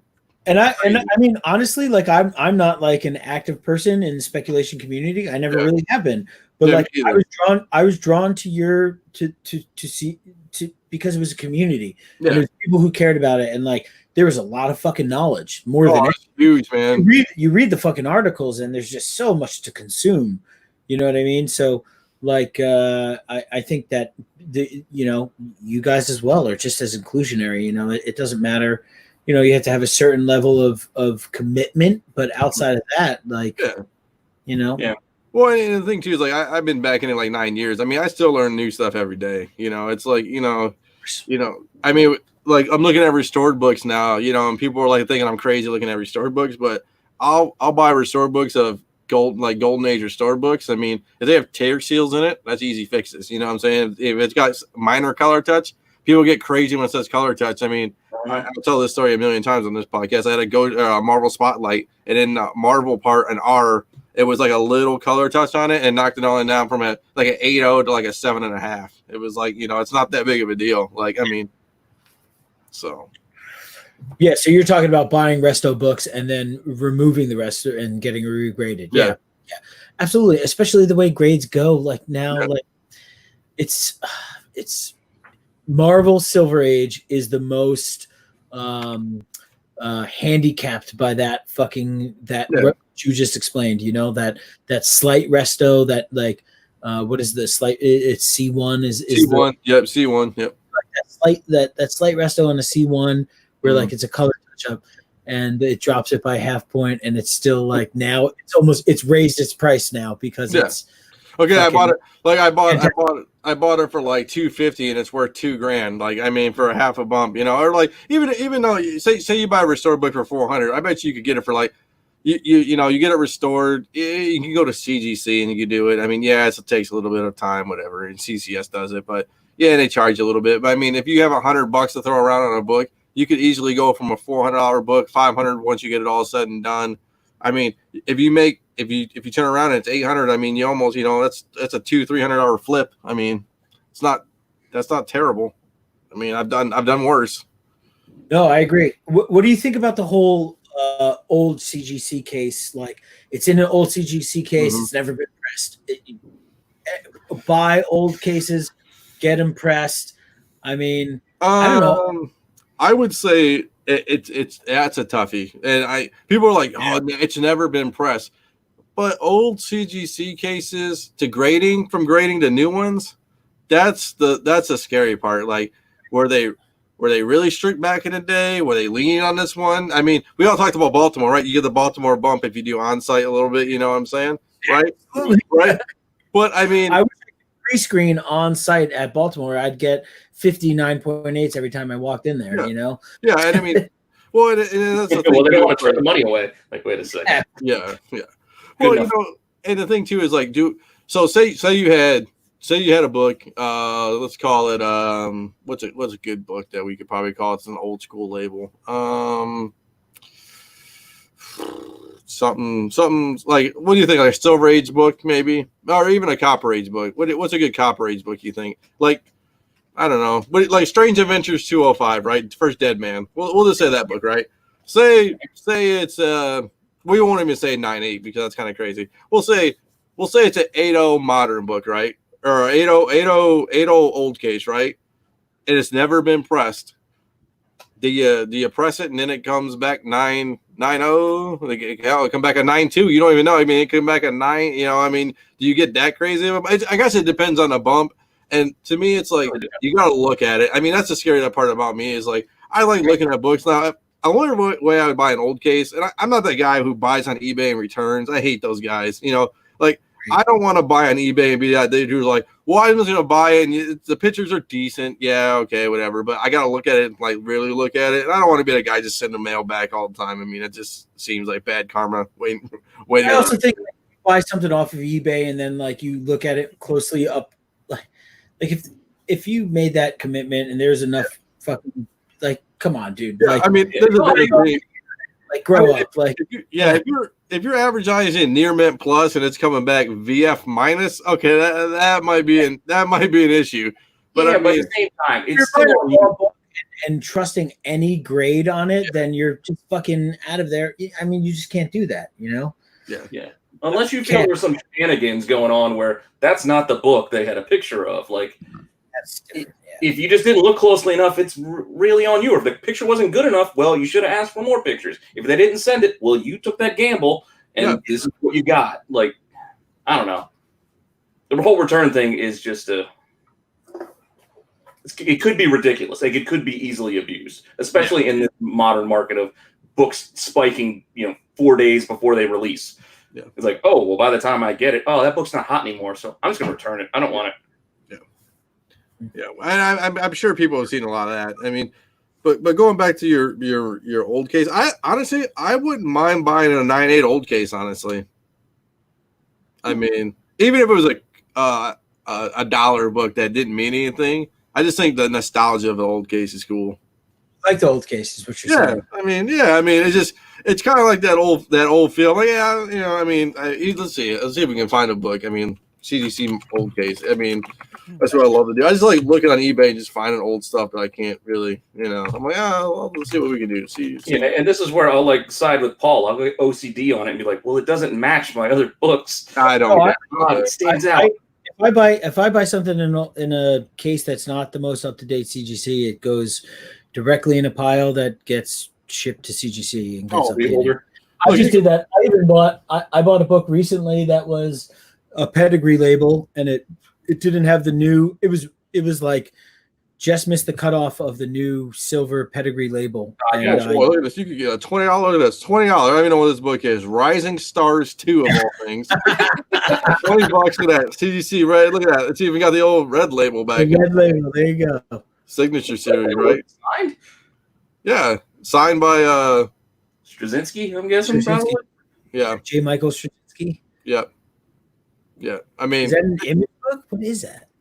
Yeah, image book, Top Cow image book from 1999. Oh boy. Yeah, it was kind of like Heroes before Heroes. I mean, but look, here's a Mighty Thor 344. It's an old blue label. I mean, somebody wants $70 for it. I mean, like you said, I mean, it's cool. I mean, look at the old Marvel team up. I love these ones that have the L with the 2 @ signs in them because that makes me really want to click on things.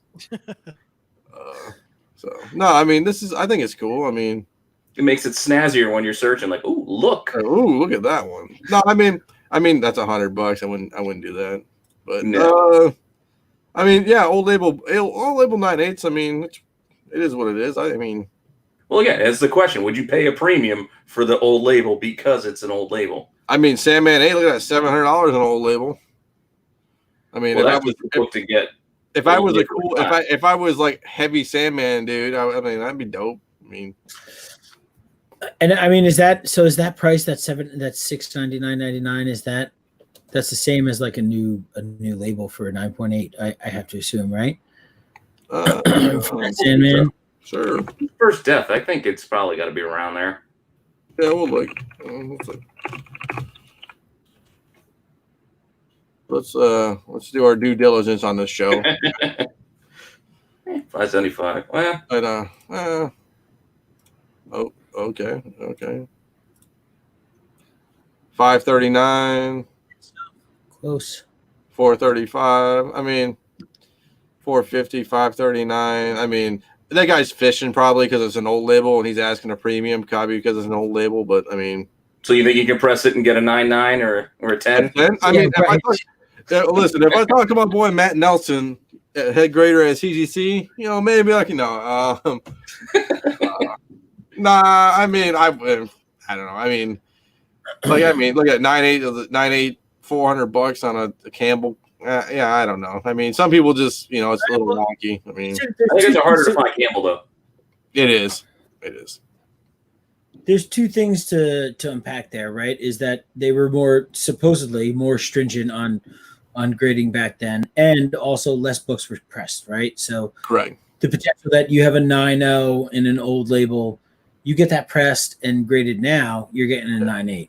I mean, that's the that's the theory, I guess. Yeah, I mean, if you had, I guess, only way I'd buy a crazy cover would be like if it was like a legit, like Incredible Hulk 181, something where I know I'm going to make my money on. I might buy a premium on it, and I know if it's an 8.0, I might be able to squeeze a 9, or something crazy. You know what I'm saying? I mean, but it's got to be a book where there's a difference. Like, yeah, it's got to be a difference. I mean, and that's what it is. I mean, it's going to be a pricey book then. That's.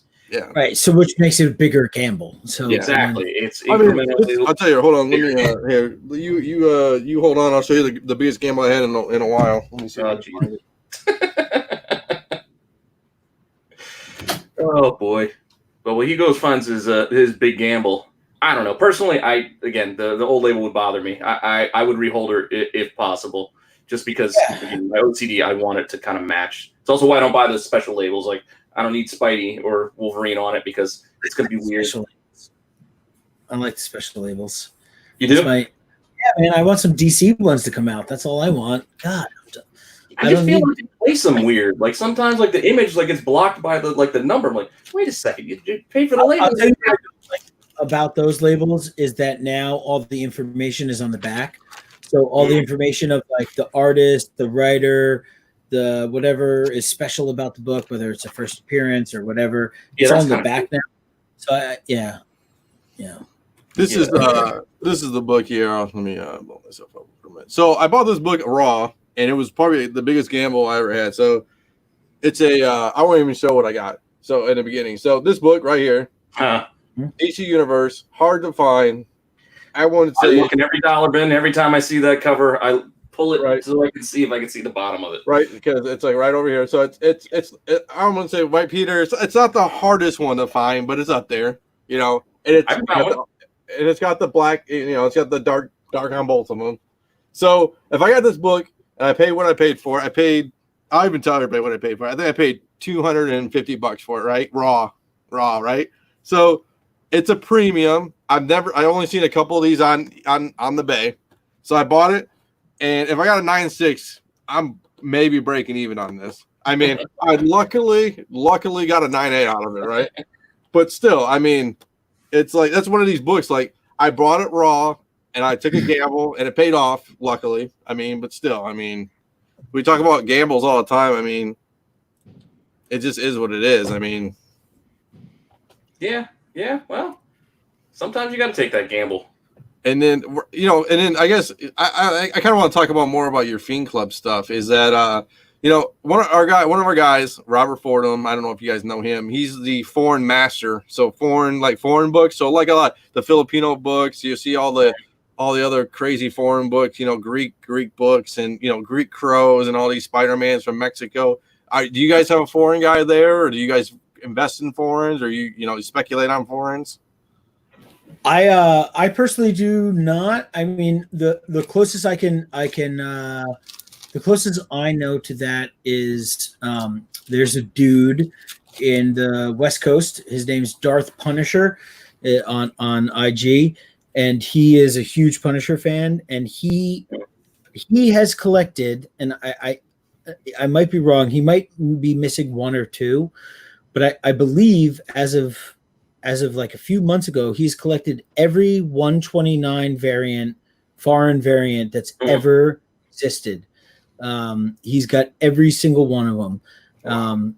Yeah, which is right, exactly. Yeah, quite a few. Yeah, quite a few. Like German, Spanish, fucking Mexican, like all of them across the board. I don't know how many it is, but I saw a post of him laying them all out, and it was a good amount of fucking bucks.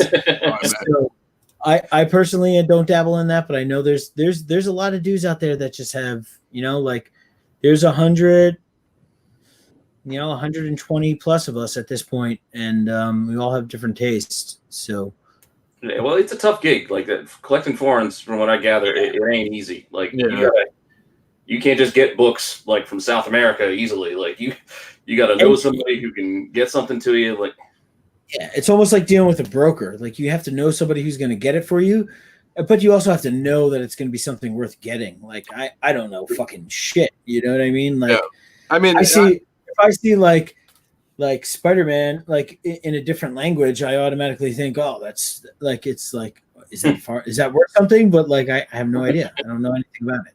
Yeah. Well, and the thing too is like I got an office in Mexico for my company, and I was trying to broker deals for Mexican Spideys too, and it's just tough. I mean, even there it's tough. Like, I was like, hey, I'll PayPal you money, and she's like, it's like $15 American. It's like 6,000 pesos, and I'm like, oh my god, that's a lot of money. It's like $15 American, which is not that big of a deal. But it was like she's like, hey, it's not going through, and all this stuff. It's just a hassle, man. I mean, it's like, I feel like the foreign games, like people who like, it's like people who are international business people who just go to like, I got to, say you work at a big company. It's like, I got to go to Germany, I got to go here, and I got to go here to work. And, installation guys who install at different areas of the world and stuff like that. I mean, yeah, that's what I gather from. I mean, that's where you're going to find most of your guys who are big into foreigns. The people who are like, oh, I was in, Germany last week, and I went to a comics book store, and then I had to go to Russia, and I had to go here, and I had to go there. And it's just, it's funny if you go to like another country, if you go to Germany and you buy like a big book, you drop like fucking $5,000 on it. Do you need to claim that when you come back out? Like, what's the? Probably not, right? No, technically you should, because I go to Canada, right? I'm in Detroit, right? So I go to Canada once in a while. Theoretically, I'm supposed to, anything you buy, you're supposed to claim. Anything across the board, right? Yeah, anything across the board. I mean, now for tax purposes, like if I drop, $3, $4, $5,000 on a book, is that? I don't know. I mean, like that's pay customs charge of some kind. Well, I don't know.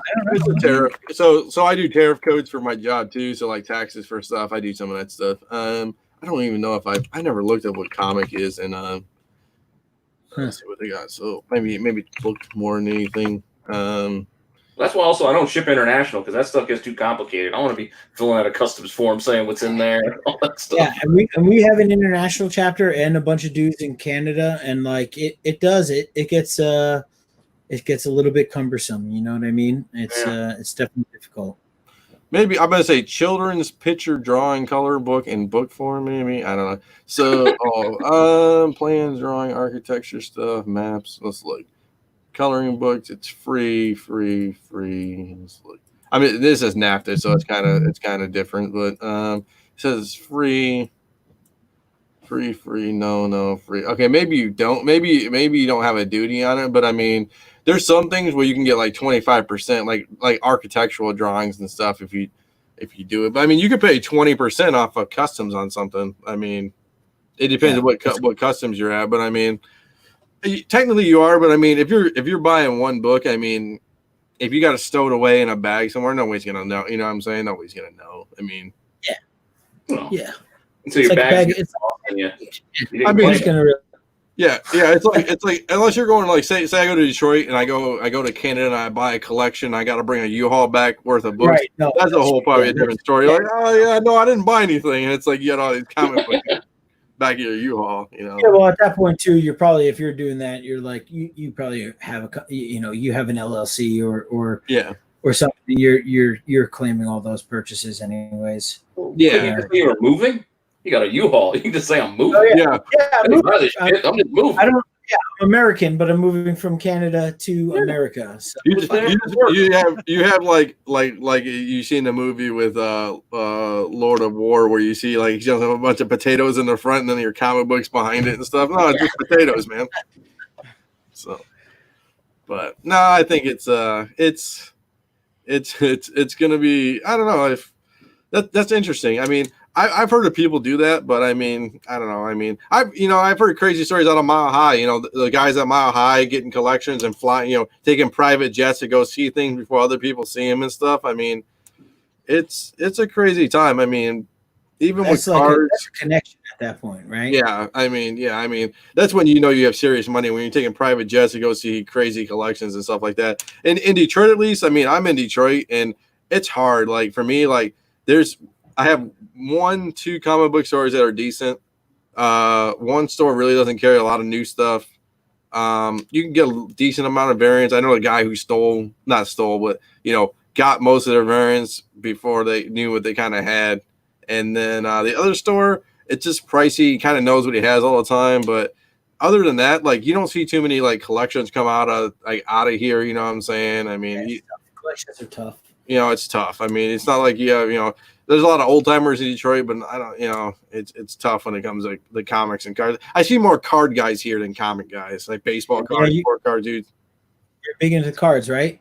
Yeah, I mean, back here I don't got the club open on. Let's open the club for everybody. So yeah, I mean, we I don't know. There you go. It's okay. I mean, I just gave away like all my base cards. I had like 17 boxes of base cards that are worth $0.25. I'm not gonna, you know, or pennies or whatever. And I gave them to a 7-year-old kid. I'm like, you know what? He can have them. Yeah, I'm like, here, you can have them, dude. He lost his mind. He thought it was the greatest thing ever. So that's fucking awesome, man. Yeah, I was like, you know, like, I mean, I'd rather, you know, he's like the royal. I'm like, dude, there's a bunch of stuff in there. You can just start collecting everything, dude. You know, so yeah. He told me he has cards. That guy gets hot because all of a sudden he matured. Now he can don't care. Yeah, you know.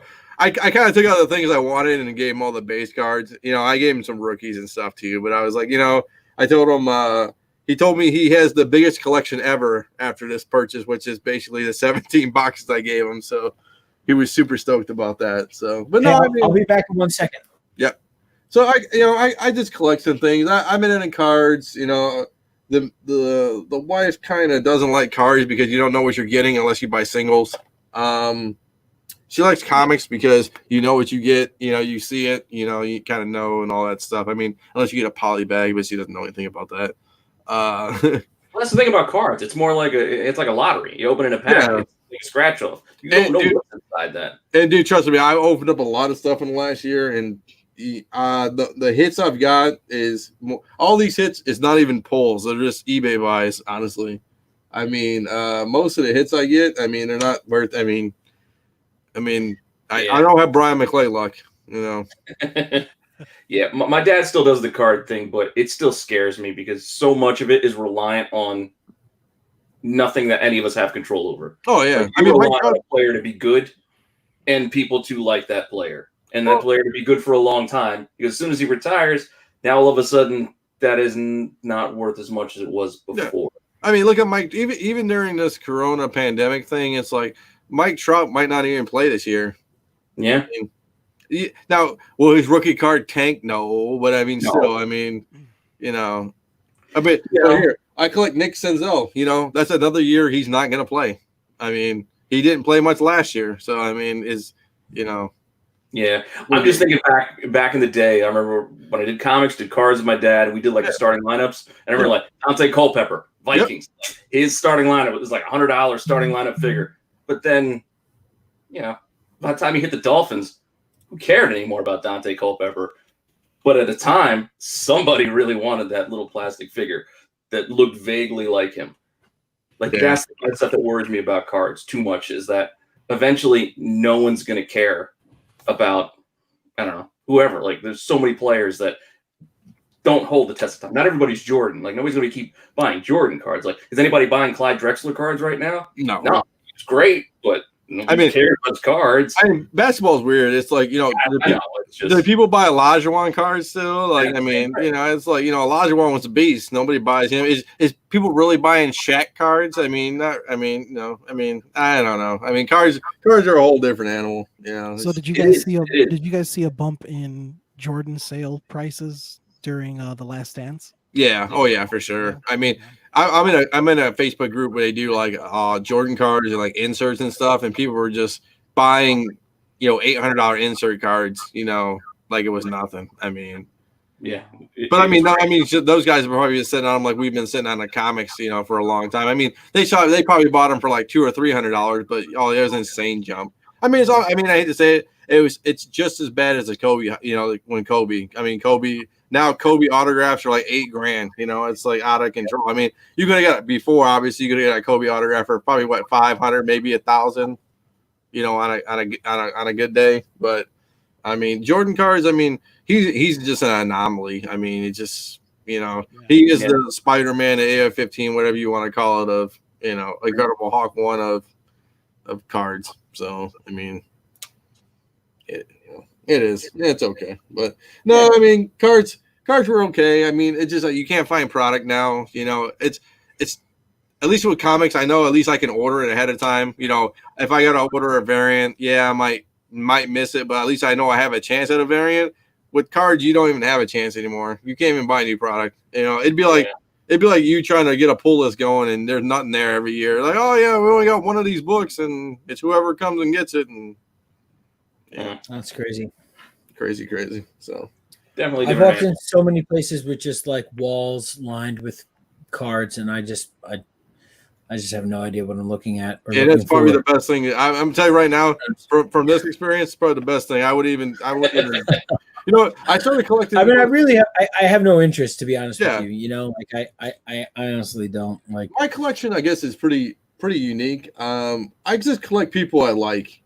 I bought an Allen Iverson card, so like Allen Iverson was dope back in the day. So I bought I bought like an Allen Iverson like quad patch with the relic basketball on it. You know what I'm saying? It's about cool stuff like that. I mean, so but I don't know. I mean, cards and man now. I mean, it's like scratch offs. Yeah. I get it. I've bought when I've been able to find like a box. I've gotten into it just so I can open it, and then I've forgotten about it. Like you're looking like, all right, well, a couple of these parallels are worth something, but then you still never know because then like a year later, I'm like, oh, I had this box of random cards. I was like, oh, look at this. Nico's been for 6 months. Nico's been telling me about these Jordan cards.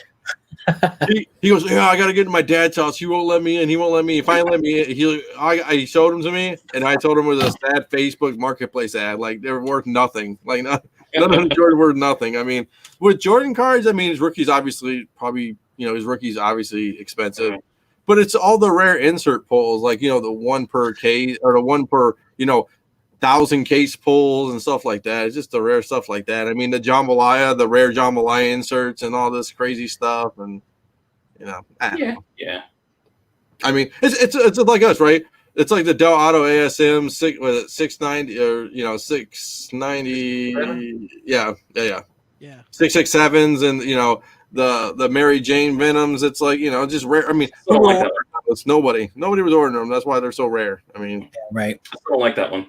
Just personal. I don't like the Mary Jane one, the Venom one. I don't like the Mary Jane one. Just oh boy. I know it's hard to find. I don't know. I just don't care for it all that much. You know what's funny? So back in the day, Trey had a 667, and I sold it on my eBay for like $2,000 or something, and now it's worth like $20,000. It was a 982. It was oh boy. Yeah. We're going back to comics. We're going back to comics. I'm not trying to, geez, Pete. Yeah, I saw 667 at a show. I think it was a 9.4. I think Torpedo had it, and they were asking, I think, 15. Oh, I'm sure. I just wanted to look at it. I was like, can I just look at it? Torpedo. Those guys are insane, man. Yeah. I'm not even. I haven't even I don't even go to like Vegas or anything like that. But it'd be cool to go in there. But I mean, it's cool to go like just to be in awe of cool stuff like that. But I mean, Torpedo's just an anomaly. I mean, they have so much money. It's like they can do anything they want, kind of. So yeah, exactly. I mean, if I had that money, it'd be a whole different story. It'd be almost like, I always talk about them, but do you guys follow Black Hat Collection on Instagram? Yes. Dude's insane, right? Yeah.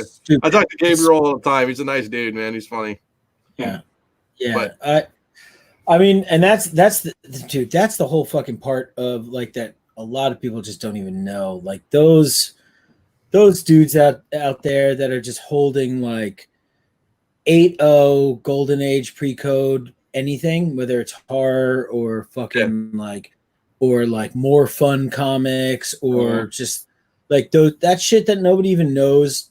They don't even know that the comic exists, let alone that an 8.0 like pedigree version of it exists. Like that stuff is just a whole nother level. And like, yeah, it's fucking crazy. I know. I mean, I've talked to him a bunch of times, but I literally know any highest graded pre-code horror book, that guy's buying it. Yeah, probably. Yeah. He's or owns it, or already owns it. He already owns it or buys it. And I mean, I don't want to put it out there too much, but I mean, I know he's on Heritage. He looks every week on Heritage, and he's sniping Heritage all day.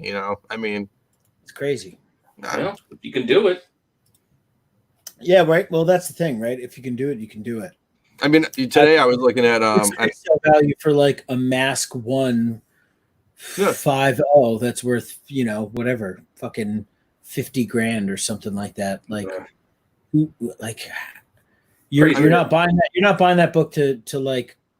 I mean, I guess it's an investment, obviously, but because how the fuck do you sell that book again? Like, who do you sell that? I mean, you put it on Heritage. You just throw it on Heritage, man. Heritage, yeah. Throw it on Heritage and let it roll. I mean, today I was looking at like a National Comics 27.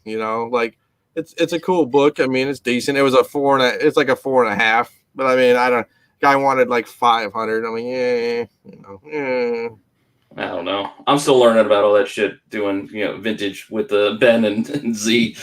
So I'm just a spectator of that whole golden age thing because. I mean, I get it. It's a yard I just can't play in, like personally. It's real tricky just about what's fucking rare and what's not. And I mean, it's supposedly supposed to be pretty rare, but I mean, it's a dope book. I mean, it's Uncle Sam on it. I mean, you can't beat that. But I mean, I don't know. It's the 4th of July. So tomorrow, awesome. National Comics on the 4th of July. National Comics 4th of July. Me and Nico were talking about it. He's like, maybe. I'm like, I'm like, whatever. So. Yeah, we're gonna talk about that one tomorrow. That's in our 4th of July deck. Is it? What gets even scarier about it too is like you get into the area where you're like, all right, well, I'm gonna buy these books raw and see what I can pull out of it. And then you run the risk of fucking pulling restoration, and that's the scary part about like those. Oh, it's trimmed. I was like, shit, you don't even. Yeah, right. The trimming is the scarier part, but I always care. I mean, if I'm buying a big book and a pre-code book or like a golden age book, I'll black light that thing, man. Yeah, that's why I carry one in my bag, man. I got a flashlight and a black light. Spotlight, the Marvel Spotlight. Yeah. I mean, it's good with me. I don't care. I mean. If you're gonna spend big money, I love that people like that's how I get the whole Ghost Rider one, the whole Marvel Spotlight. He's like, make sure you really look at it. I mean, I looked at it, I'm like, it's good. I mean, the cover's not falling off. I'm good with it. Like, like I don't know. So, So, me and this guy from Detroit Comics over here. Dude, Second and Charles, man. I hit up Second and Charles. I almost went to Second Charles over the weekend and. I ran out of time with fam, but Drew's actually, I think he's a Midwest hopeful this year. Oh, is he? Cool. Perfect. Club, right? Jose would know. Drew. This guy, Detroit. Yeah, Detroit Comics. Yeah. He's from Detroit. He's a Midwest hopeful. Yeah, it's cool. Nice. I wish we could take everyone this year, but not everyone's getting in. Yeah. Wow. The whole club.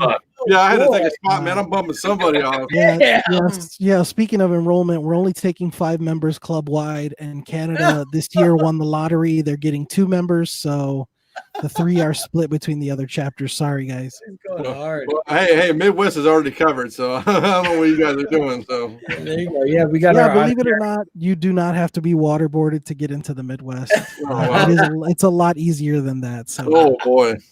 Oh boy, no. You know it's funny. Midwest. I mean, you get frozen in a lake over in Lake Erie and the peninsulas out there. Yeah. So Gotta purify yourselves in the waters of Lake Minnetonka. I mean, if I gotta do what I gotta do, man. You know. So no, I mean, no, cool. You know, I think it's cool. I think it's cool what you guys do. I mean, you guys have a good structure. You know, I mean, the whole chapter thing works out great, man. I mean, you know what I'm saying? I mean, that's, you know, that was the hardest thing with the G+ thing. I mean, we had a bunch of moderators, and it's like one person would go to somebody, and then they wouldn't like their answer and go to a different mod trying to get a different answer. It's like, at least you guys have like a ranking system, and like, you know, I'm sure your chapter, all your presidents come together and have meetings and all that stuff. Yeah, they do. Yep, yeah, absolutely. I mean, yeah. No, I mean, it's good. I mean, it's a social construct, really, in reality, and you know, it opens up a lot of it's a lot of ongoing chats. You know, that's really what it is. And, our same way with Hangouts. We were on Google Hangouts back in the day, man. It was terrible. Yeah, and I mean, and it's every day. It could be something as simple as just like going into a chat and being like, "What's good? Good morning. Like, how you doing? Like, have a good day today." Like, or like, "Hey, I just had my fucking son today," or "Look at these books I just picked up." Whatever it may be, you know. And then so each chapter is in that, and then we have like actual chats that we talk about. Jay Dinosaur, you're not getting in either. Oh boy! I mean, look at all these people. I've never seen more. You know what's funny? This Dollar Bin Bandit is not a hopeful. He's a member. He's been a member forever. I'm about to say, I'm like, boy, you got a lot of hopefuls out here, man. I've never seen more hope in my life, man. We got a lot. I mean, we do have a lot. I mean, the East Coast alone, we let in when we did our chat. There was 9 people. You know, obviously not. They're not going to get. We're not going to go 9 deep in one chapter. But I mean, outside of the chapters, like there's other things like we have communities and chats and like a structure about like how we deal with our social media presence, how we deal with our charity presence, how we deal with you know, we got a new one. Here's a quick little you know, exclusive or whatever. Like we got a bunch of people working together that we're talking about music because we all fucking love music. Right. Yep. And you're going to see like people coming out soon talking about their favorite albums that relate to comic books, whatever it may be, you know, and probably expand outward of that, you know. And so there's a lot of people just having conversations within the club and discussing what they care about, you know, like there is a graphic design team that designs all our logos and stuff like that. So nice. It's pretty cool. Yeah. Yeah. Now, if we could all agree on the same books, then we'd be good. But otherwise, you know, we all collect what we like, and that's what makes it fun. Exactly. Not everybody can like everything. Not everyone can be right and like DC comic books, but no, we let the other ones in. That's right. You know what's funny about the whole thing is like, you know, I you know what's funny? I was thinking about, you know, back in the day, and it's like, you know, if I have a newborn now, which is cool, but it's like, thanks. And, you know, the funny thing is like, you know, just having the time to like do it. Like I think about what I did in CBSI and how much time I put into that. Like, I mean, I couldn't imagine like, you know, people trying to get in now and having like family stuff and like, you know, all that crazy stuff, you know. Just balance. Yeah. Yeah, you got to balance it. I'm here. I'm like my wife and my 2 boys. I got a 4-year-old and a 2-year-old. And they are. I'm going on vacation as of tomorrow, gentlemen. And I worked straight through the fucking COVID crisis all the way through. I've been working crazy hours. Half of my employees have been furloughed. Like it's been It's just been insane for me. It's been fucking stupid. And now there's somewhat, you know, it's leveling off. I go on vacation for 10 days starting tomorrow. My wife's already out there with the kids. Family's out there, but yeah, like. My wife, there's been plenty of times like I've been doing podcasts or doing whatever, and like, you know, if she wasn't so fucking cool about it, you know, like my wife, she's out there just watching TV, just like, you going on tonight? It's like, yeah, I think I might. Yeah, I told my wife, she goes, it's 4th of July. I'm like, I know, but I feel bad. I told these guys are gonna be on, so no, she's cool with it too. She goes to cons and she buys stuff. She's big into horror, so she does like Jason stuff and Friday the 13th stuff. We got a bunch of horror stuff back there, and that's awesome. Yeah.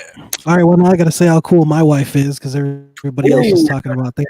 I don't want to be in the doghouse. So yeah, my wife's downstairs, actually with two of our friends that we're over at their house right now. So my wife is cool as well. Oh boy, Now that is commitment. that is You're commitment. out right now on a podcast for 2 hours. That's commitment. That is Yeah. definitely commitment. Yeah, I told my buddy before we came over here because we had already made plans to come over and celebrate the 4th with them. They got a pool and we don't, so we wanted to come over and mooch. And I'm like, hey, I might have to do this podcast thing on 4th of July that night. You have internet, right? I was like checking with him. He's like, yeah, I have internet. This is America. Yeah. No, you're like, do you have good internet packets? Yeah, Yeah, I'm like, how many megs? Like, how many megs do you have down? send me your stat sheet so I can look it over. Yeah, let me do a cable test right now and your speed test like back in the day, speedtest.net. Where's the meter going? And we have a Oh, bunch boy. of people up now, so it's shit. Our connectivity is basically zero. Yeah. You know what? I appreciate you guys. I'm gonna wrap it up because the way it's texting me right now is terrible. But no, I appreciate you guys coming on. I really do. I hope we do this in the future. I was hoping one day, maybe the big man himself, Aaron and Steve, right? Yeah, Steve. Yeah. Aaron and Steve. I hope those boys can come on because I'd like to hear what how it all came together. All that stuff. From the horse's mouth. So I hope Aaron and Steve come on one day. That'd be kind of cool to have both those guys sit in and talk about how it all formed. It's because we have Trey. Trey used to come on and talk about things and how it all started. And it's always good to peel back the curtain sometimes and see how they all met and and where things are going, at least in their minds too, because that's always good to hear too. Yeah, and I'm sure both of them are going. If they're not right now, they will listen to this and they'll hear that, and that will definitely motivate them.